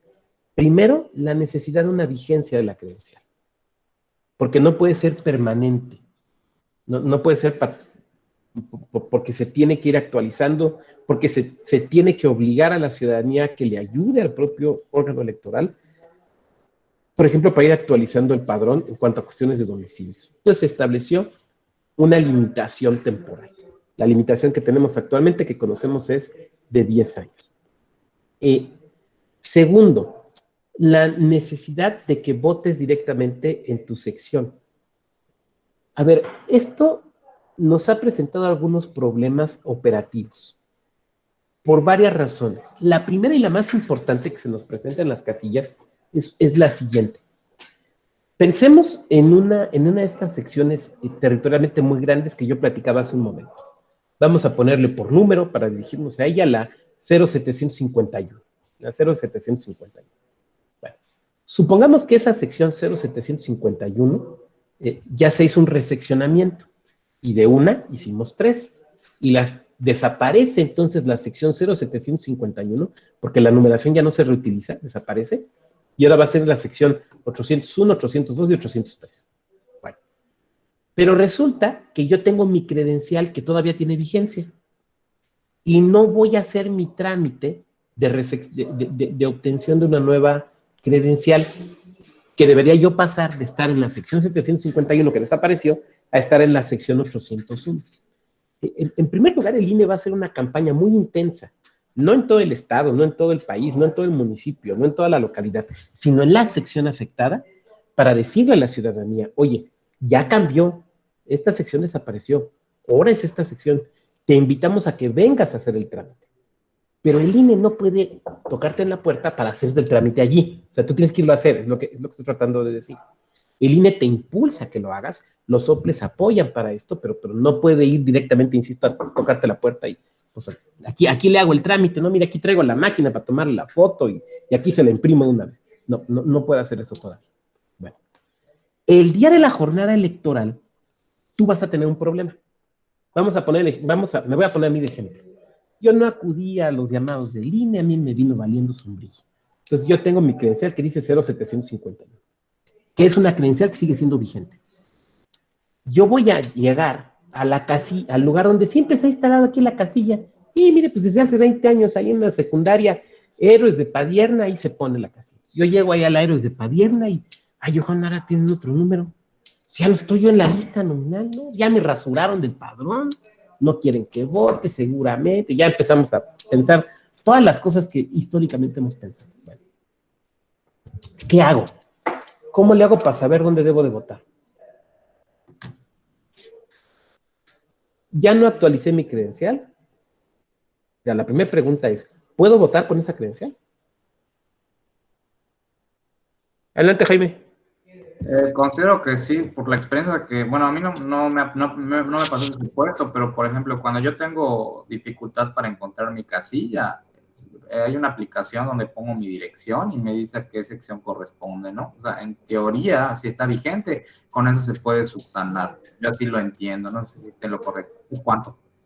Perfecto, muchas gracias. Sí puedo usar mi credencial, sí sigue estando vigente. Ahora, el tema es cómo voy a saber dónde votar. Porque si yo entro a la página que nos comenta Jaime y capturo mi sección, la página va a decir sección no encontrada, porque ya desapareció. Es que es lo que les digo, o sea, no crean que la sección 751 se hizo chiquita y las otras dos tienen otra numeración, no, la sección como tal desaparece.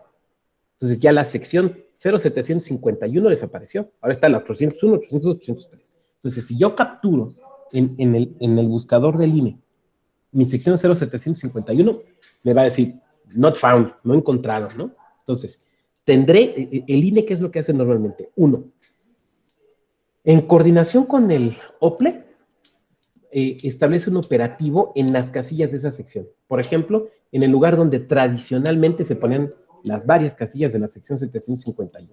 Y ahí va a estar un CAE o va a estar alguien del personal del instituto del OPLE para todas estas ciudadanas y ciudadanos. A ver, véngase para acá. A ver, aquí le voy a decir, es que mire, usted ya forma parte de la sección 804, ahora su casilla ya no está aquí en la Héroes de Padierna, ahora está en la escuela Constitución de 1917 que está en tal lugar.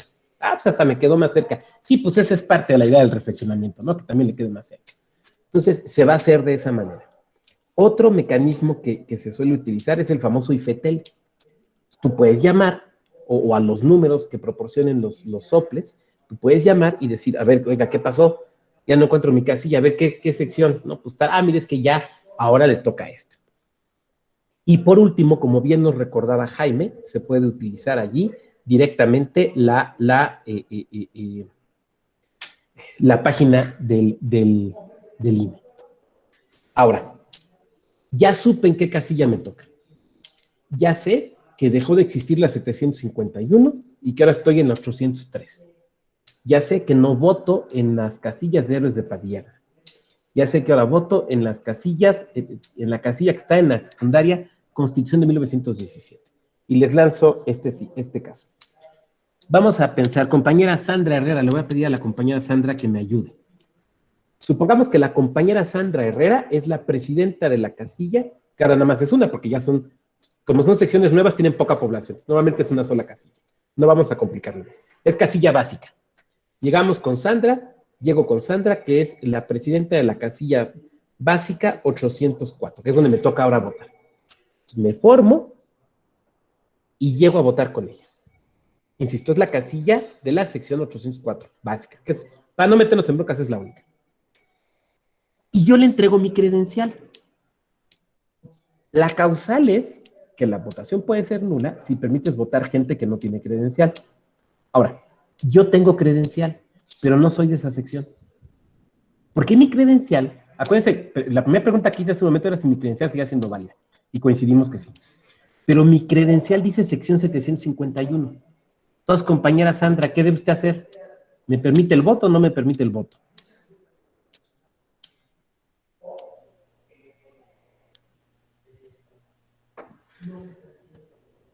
Tu micrófono, compañera, por favor.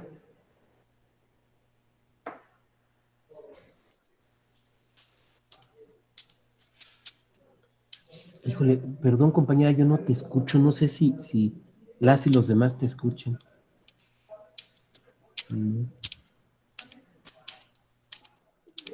A ver, ¿sabes qué? Sí. A ver, otra vez. No, si quieres, ¿nos puedes apuntar en la caja de comentarios tu respuesta, Sandra, por favor? Y mientras Sandra la va pensando, vayamos pensando las y los demás, porque por ahí podemos preguntar. Ya no escucho, dice Marisol. Marisol, ¿ya no me escuchas tampoco a mí? A ver, Sujei, ¿tú sí me escuchas?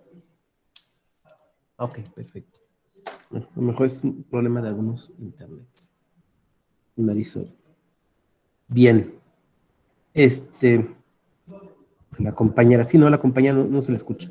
Pero no se preocupen, Sandra nos está escribiendo aquí su respuesta. Sí, para ver si se podría o no se podría. Porque alguien de ustedes me podría decir, pues es que no es problema, doctor, pues trae credencial. El supuesto es no tener credencial. A ver, es que tienes una credencial que no es del lugar. ¿Estamos de acuerdo? Una credencial que indica una sección. Dice Sandra, muchas gracias por tu respuesta. Se le permite el voto y se busca en listas adicionales. Muy bien, muchas gracias. Jaime, querías participar, adelante. Sí, no podría reportarse en la hoja de incidencias. O sea, tú tienes que, el presidente de casilla debe buscar flexibilidad pues, para que la persona vote. Si le explica la situación y que ya fue con el CAE, podría poner en las hojas de incidencias y dejarlo votar. ¿Es cuánto? Jaime nos dice asentar en la hoja de incidentes. Vi que había otra manita levantada, pero luego la bajaron y ya no alcancé a ver quién. ¿Quién quería hacer uso de la voz? Ok, gracias. Bueno, entonces tenemos estas dos posibilidades. Jaime nos dice sí, pero se debe de anotar.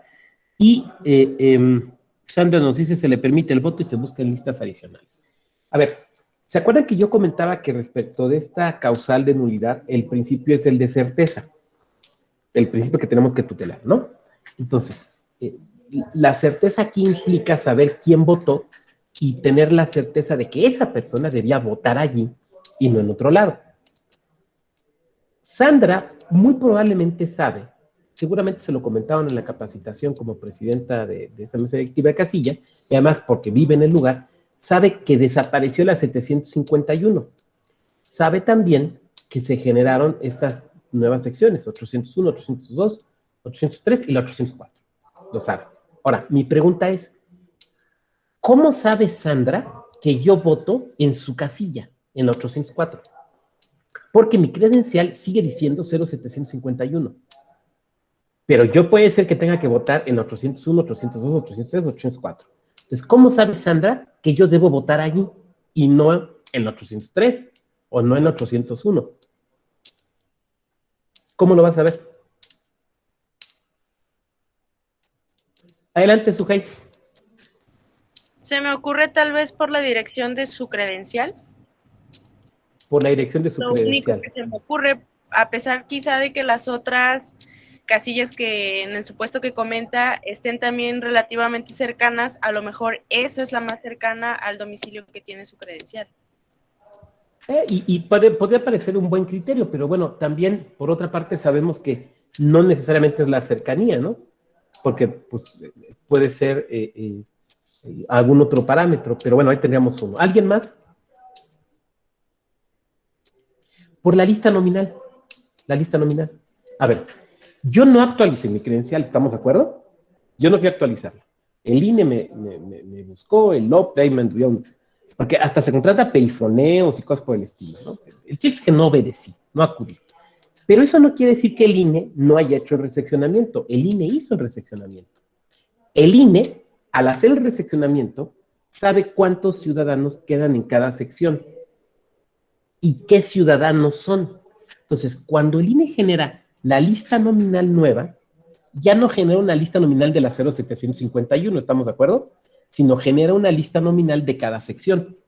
Entonces, todos los que estábamos en la 751 nos tiene que acomodar en alguna de las secciones nuevas, a fuerzas, porque ya no hay 0751. O sea, se vuelve un conjunto vacío, ¿estamos de acuerdo? Entonces, aunque yo no haya ido a actualizar, el INE me va a actualizar en la lista nominal. Y entonces, atendiendo a mi domicilio, el INE me va a hacer que yo aparezca en la lista nominal de la sección que realmente ahora me corresponde votar. Entonces, cuando yo llegue con Sandra y saque mi credencial, Sandra me va a decir, es que dice 0751. Entonces yo le voy a decir, sí, señora presidenta, pero resulta que, como usted sabe, pues la desaparecieron. Y a mí en el INE me dijeron que iba yo a votar aquí, que por favor me checara en la lista nominal. Entonces Sandra y los representantes y las representantes del partido van a tomar la lista nominal y van a ver que efectivamente yo estoy allí. Fíjense, normalmente en la lista nominal hay una coincidencia absoluta entre la lista nominal y la credencial del elector, porque eso es lo ideal. Pero en casos como este, aunque mi credencial del elector diga 0751, voy a estar en la lista nominal del 804. ¿Se fijan? Entonces, allí Sandra me va a dejar votar. Pero ojo, solo me va a dejar votar Sandra. No me va a dejar votar el compañero Eduardo que preside la casilla del 803. No me va a dejar votar Blanca que preside la casilla del 801. Porque aunque todas estas derivaron de la 751, yo tengo que estar específicamente en una. Y es en esa casilla en la que puedo votar. ¿Me van siguiendo? Entonces, este es un caso donde estoy votando con credencial de elector, pero no hay coincidencia entre mi sección electoral en la credencial, por este problema que ya comenté, y el dato específico que tiene la lista nominal de la casilla. Pero digamos que allí lo que reina es la lista nominal de la casilla. Muy bien. Pero vayámonos al caso más expreso, ¿no? O sea, permitir votar a una persona sin credencial de elector. ¿Por qué no tenemos credencial de elector? La causa más sencilla es porque la perdimos, porque la extraviamos. Pero puede haber otras, simplemente porque no nos habíamos registrado. Ahora, siempre surgen dudas. ¿Puedo votar con una copia certificada de mi credencial de elector? ¿Puedo haber ido con un notario y sacado copia certificada de mi credencial de elector, entonces permítame votar con una copia certificada? Porque, ojo, acuérdense que las leyes notariales establecen que un documento certificado presupone la existencia del original. Porque el notario o la notaria lo tuvo a la vista. O sea, si me están expidiendo copia certificada de mi credencial, es que lo tuvo a la vista. Ahora, ¿y si esa copia certificada es absolutamente concorde con la lista nominal? O sea, ya salgámonos de este problema de la 751, la 804 y demás. No, sí es mi sección. Sí es mi sección. Manuel Calvillo nos decía que no. A ver, Manuel, elabóranos la respuesta, por favor.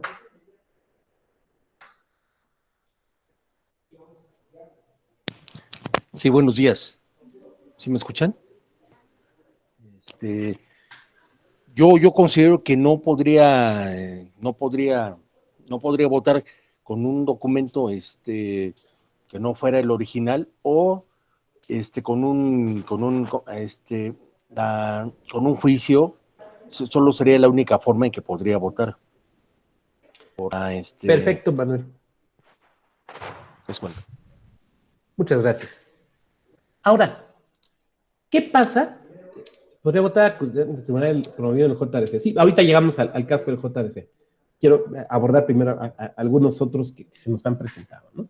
Ahora, ¿qué pasa si estoy en la lista nominal, pero quiero votar con una credencial que está vigente, pero no es la última? Por ejemplo, hace un rato el compañero Jaime, perdona Jaime que te tome de ejemplo, pero pues, a confesión de parte, relevo de prueba, ¿no? Nos decía que a veces tramita reposición porque pierde sus credenciales. Entonces, pues, tiene su credencial nueva, ¿no? Pero él encontró su credencial anterior. La clásica, ¿no? Que ahí me pasa con las plumas, ¿no? Que la dejas en un saco o en una camisa y se te olvida. Ay, aquí estaba, ¿no? Entonces, el día de la... Y Jaime, pues trae esa porque pues, le gustó cómo sale en la foto, por las razones que sea. Ahí la trae, ¿no? Ay, pues esta foto me gustó tanto que hasta la puse de perfil ahí en el Face, ¿no? Bueno. Entonces, llega a votar Jaime. Llega a su casilla. Está en la lista nominal.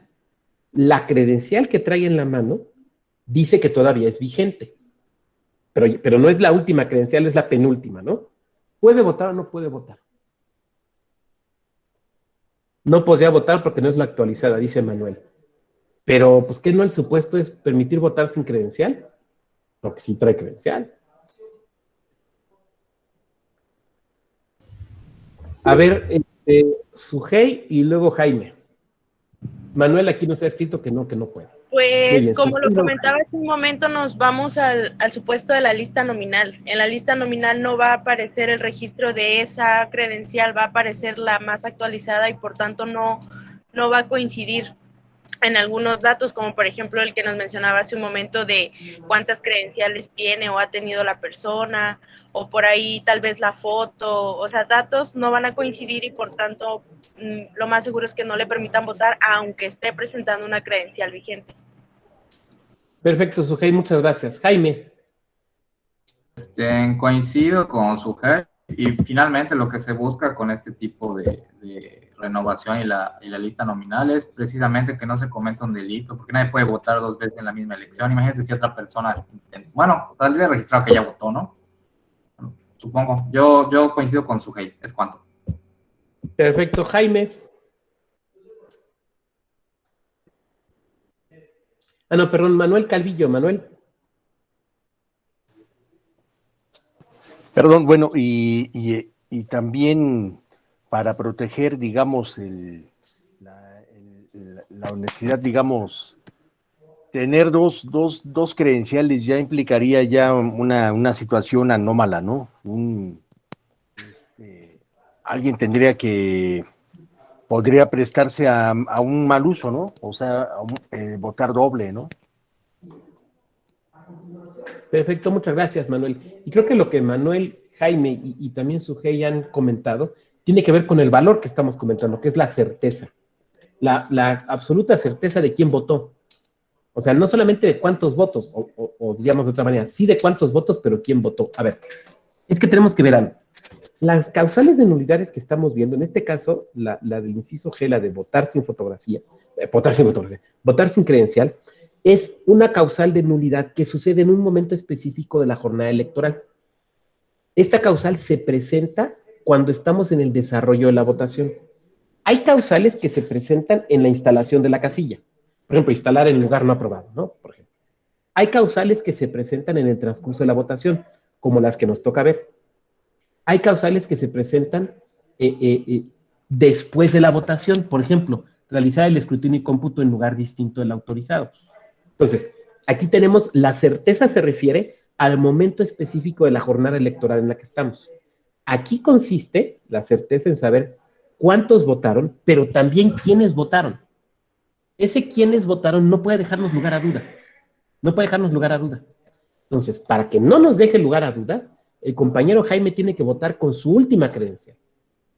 Él me va a decir, o él me podría decir, oiga, pero es que mi penúltima todavía está vigente. Pero como alguien comentaba aquí en el chat, déjenme ver quién fue. Ana Gabriela Ramírez lo dice con mucha claridad, dice, la nueva deja sin efecto las anteriores. Es cierto. O sea, tu credencial penúltima puede decir que está vigente, porque pues el documento te dice eso en ese momento.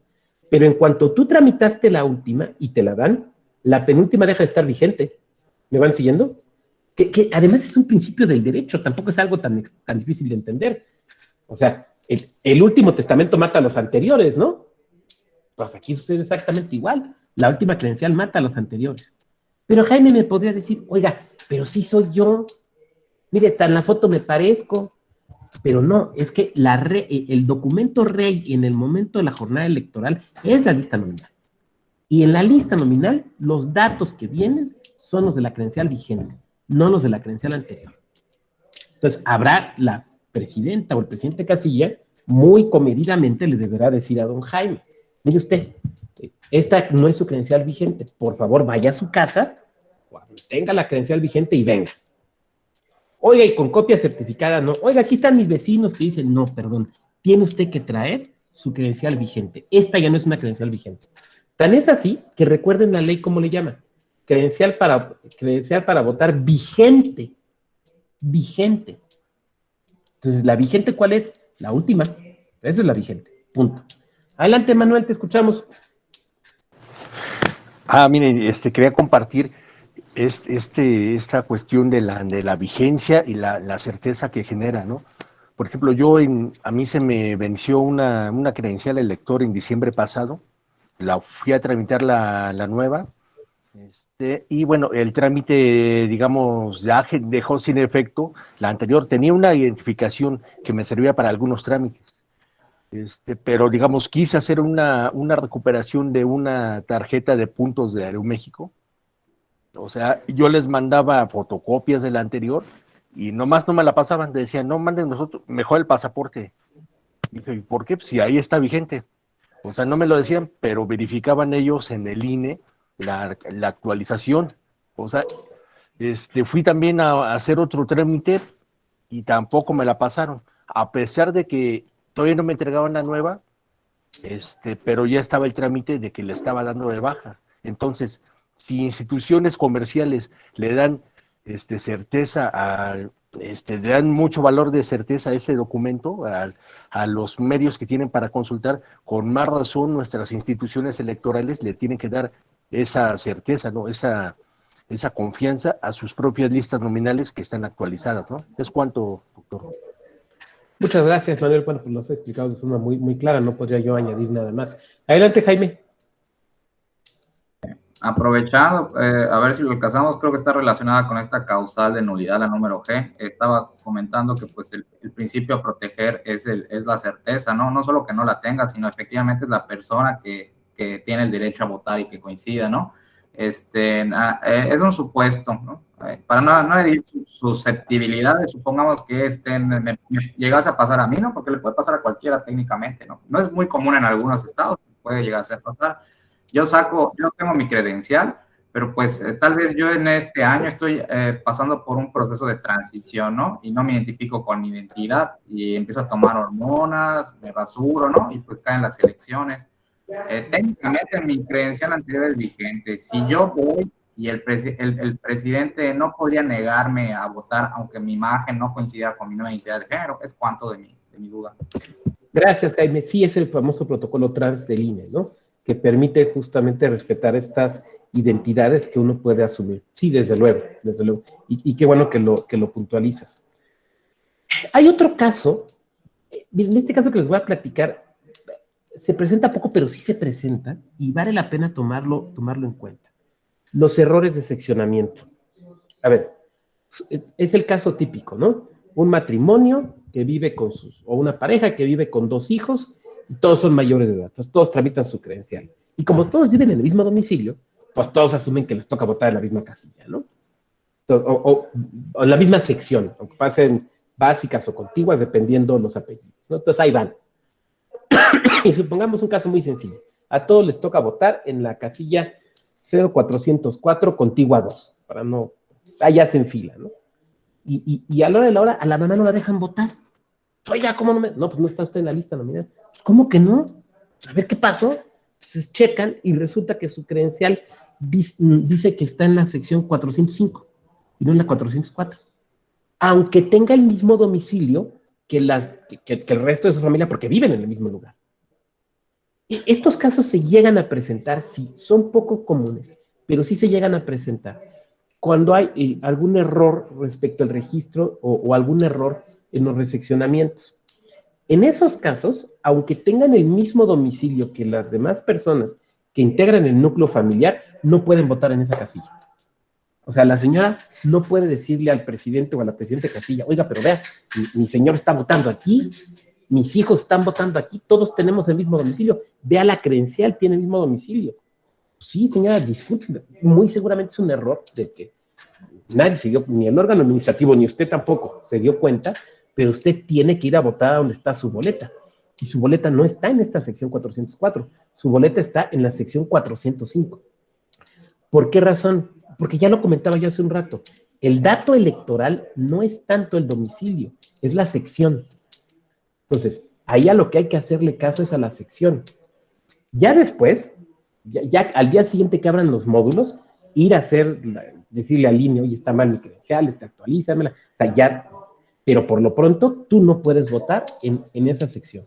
Oye, pero es la que corresponde a mi domicilio. Sí, pero es que hay un error. Tú tienes que votar en la sección que está identificada en tu credencial. Entonces, no, tampoco se le puede permitir votar. Adelante, Sufey.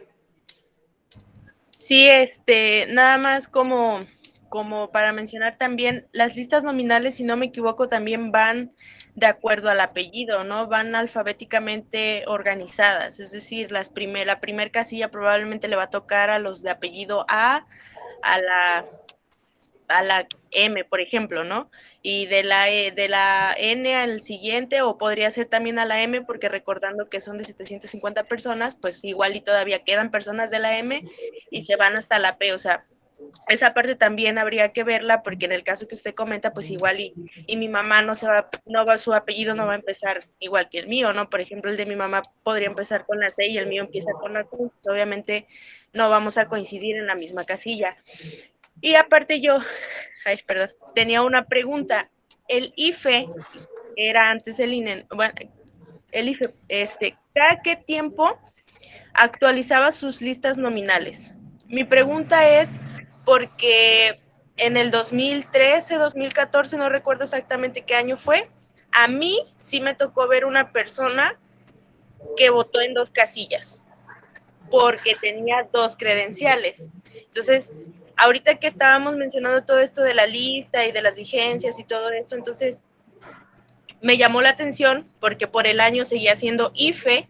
Entonces, el IFE cada qué tiempo actualizaba sus listas, porque para haber permitido esto, entonces no hubo una actualización o no hubo, no sé, y la persona votó 2 veces. Inclusive, recuerdo muy bien que el de la primer marca que le pusieron, no sé qué hizo, no sé cómo se la borró, no sé qué técnica ocupó. El chiste es que, o sea, no se le veía la marca y fue y votó y le permitieron votar 2 veces. Esa es mi pregunta. Gracias. Gracias. Bueno, la respuesta en corto sería que probablemente hubo un error ahí en el registro federal de electores, ¿no? A mí lo que me brinca es lo otro, lo de que se haya quitado la marca. A ver, es que recordemos, eso es lo que me hace muy irregular, porque, a ver, recordemos algo, no es tinta indeleble, no es tinta, es líquido. No es tinta, es líquido. Tan no es tinta que si ustedes se fijan, el rolón con el que te lo aplican, digo, no se lo acerquen porque huele muy fuerte, pero si se han fijado es transparente, ¿no? Es un líquido indeleble que lo que provoca es, al entrar en contacto con la grasa de la cutícula, te provoca una pequeña lesión, fíjense lo que estoy diciendo, una pequeña lesión similar a una quemadura que es una marca. Por eso no te lo puedes quitar, es que no te lo puedes borrar, porque no es tinta. Entonces, en realidad, ¿cuál es la forma de quitártelo? Pues con una lija de esas circulares, con un taladro, borrarte la huella. Esa es la forma de quitártelo. Si te pusieron auténticamente el líquido indeleble, como debe de ser, el líquido que debe de ser. Fíjense que de hecho es una cuestión que a veces es difícil de explicar a la gente que viene a observar elecciones por primera vez en México. A quienes ya tienen tiempo viendo elecciones en México, pues ya saben, ¿no? Pero quien viene por primera vez, primero les brinca mucho lo de la credencial del elector. Oye, ¿por qué? Bueno, pues es que antes votaban los muertos y cosas así. Y luego el líquido indeleble, cuando se empiezas a explicar lo que hace, se espantan. Y te dicen, o sea, ustedes le causan una lesión temporal, pero lesión. Le causan una lesión al ciudadano que va y vota.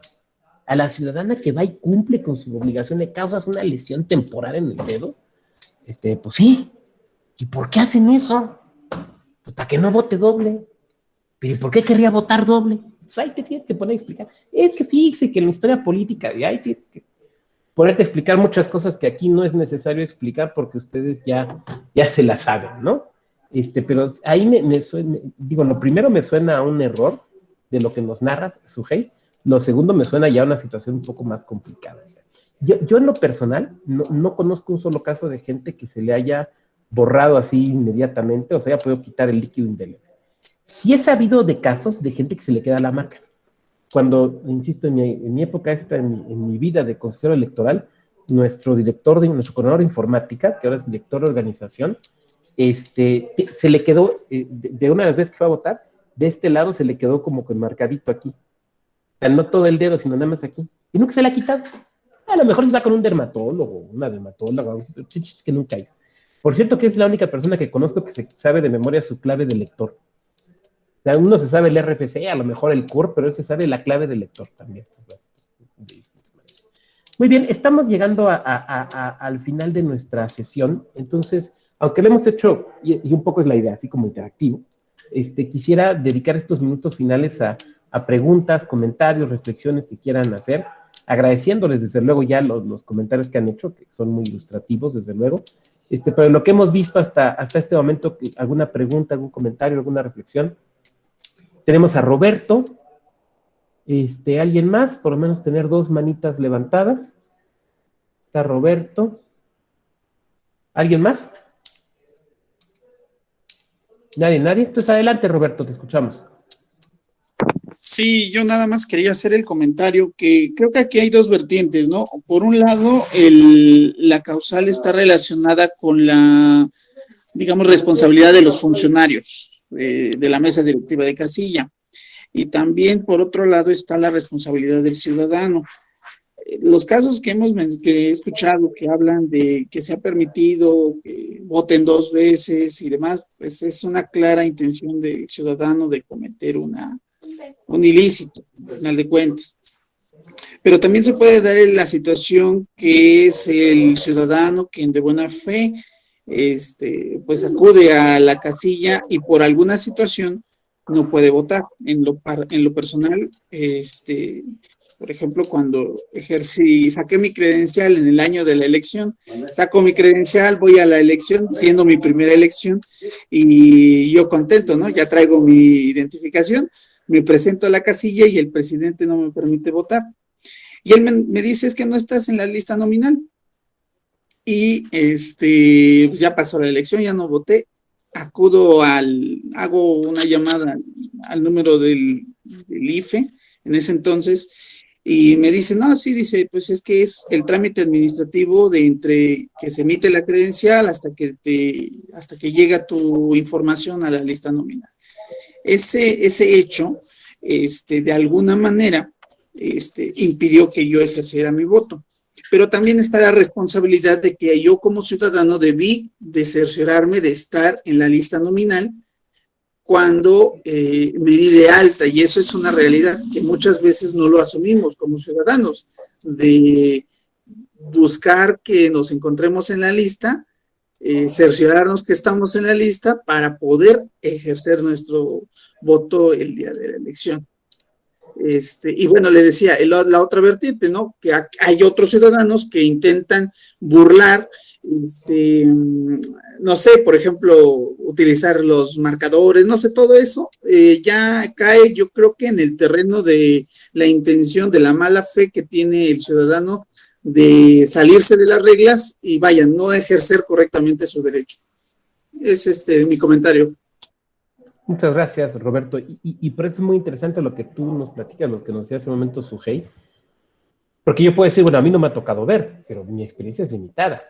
Entonces, o sea, a todos nos ha tocado ver cosas distintas. Y lo que nos dice Roberto me lleva a un comentario, que es un poco algo que veríamos mañana, pero lo puedo ir avanzando.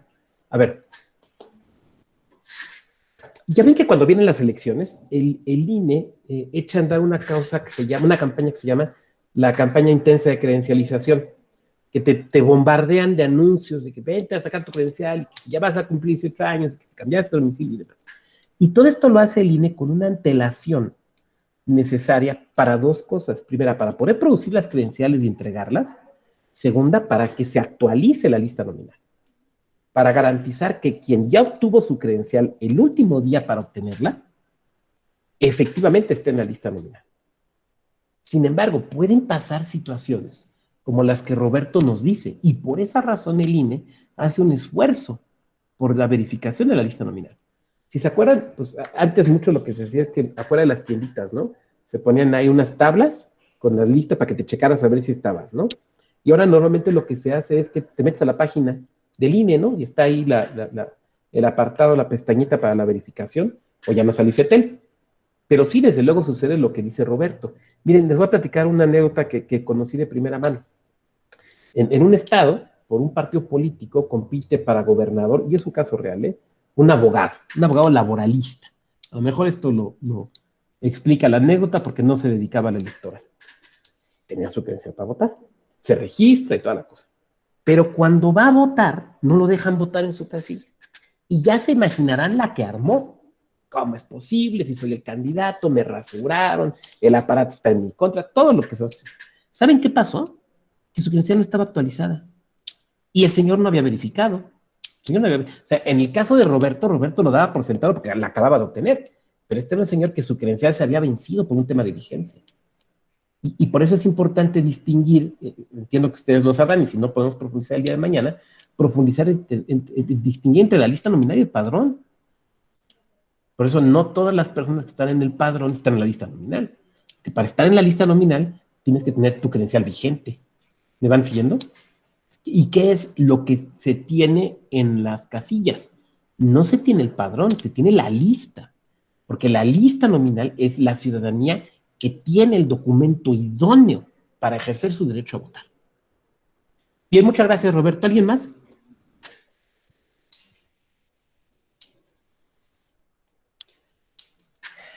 No veo más manos levantadas. Creo que hay un comentario. A ver, déjenme irme aquí a la cajita.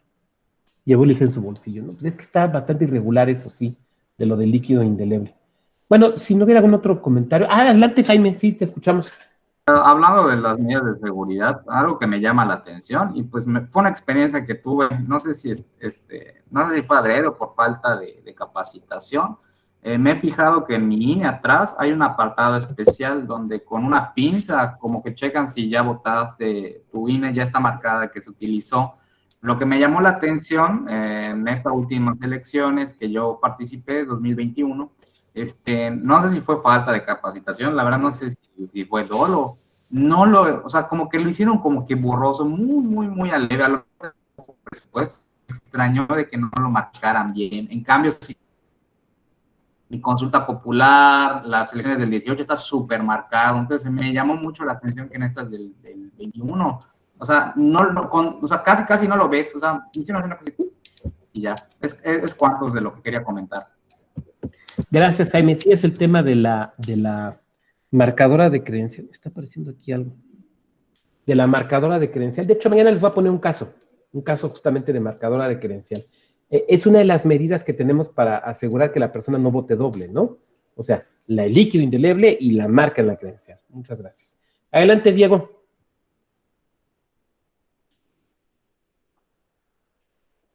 Adelante, Diego Alonso.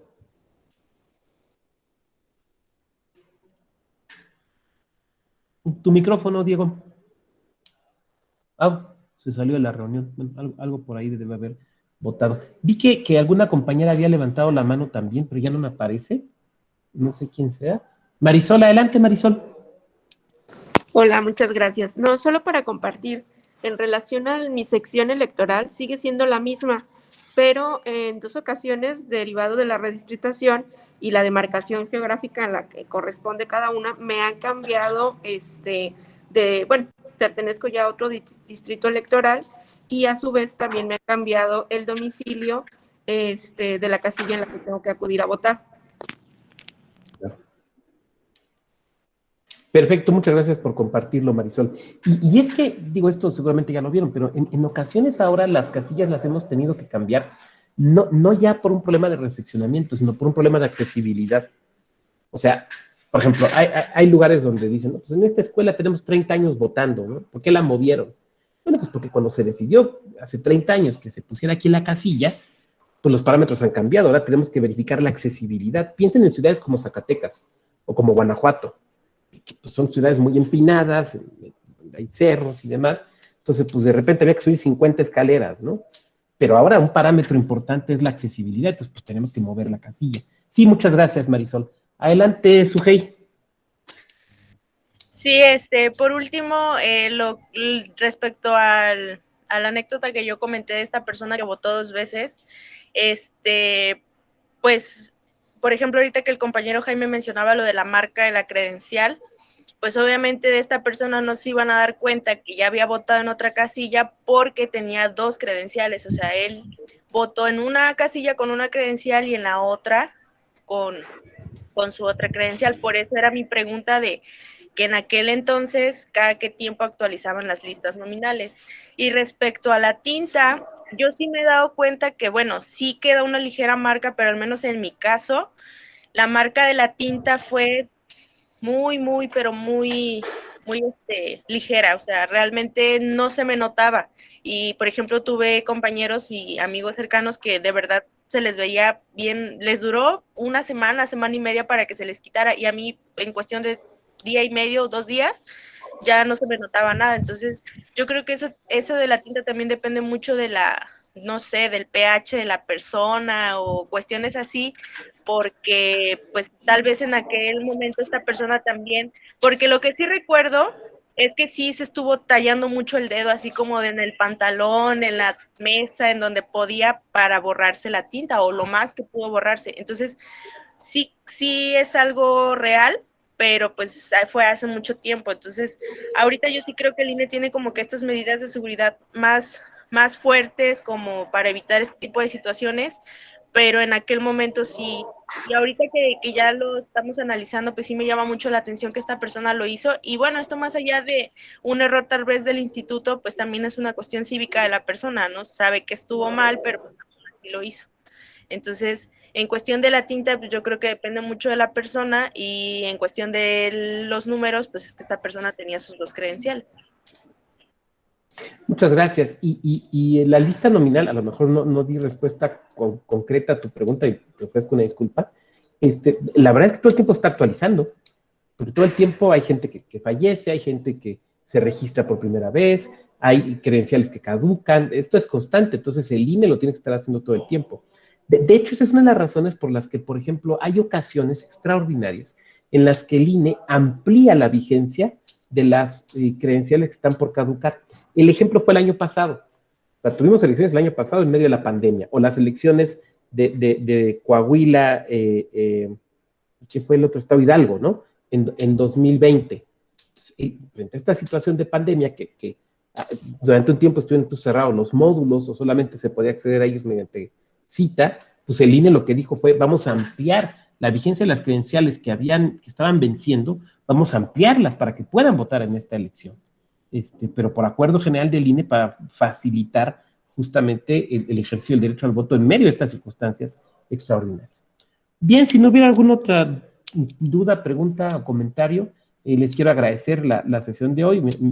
En lo particular me resulta muy satisfactorio que fue de mucho peloteo. Yo creo que son las mejores porque es como vamos construyendo. Les agradezco mucho su puntual presencia el día de hoy Les deseo que desde luego continúen con salud y nos conectamos para esta aula virtual el día de mañana. Que tengan muy buena tarde. Buenas tardes, maestro. Gracias por la clase. Gracias, buenas tardes.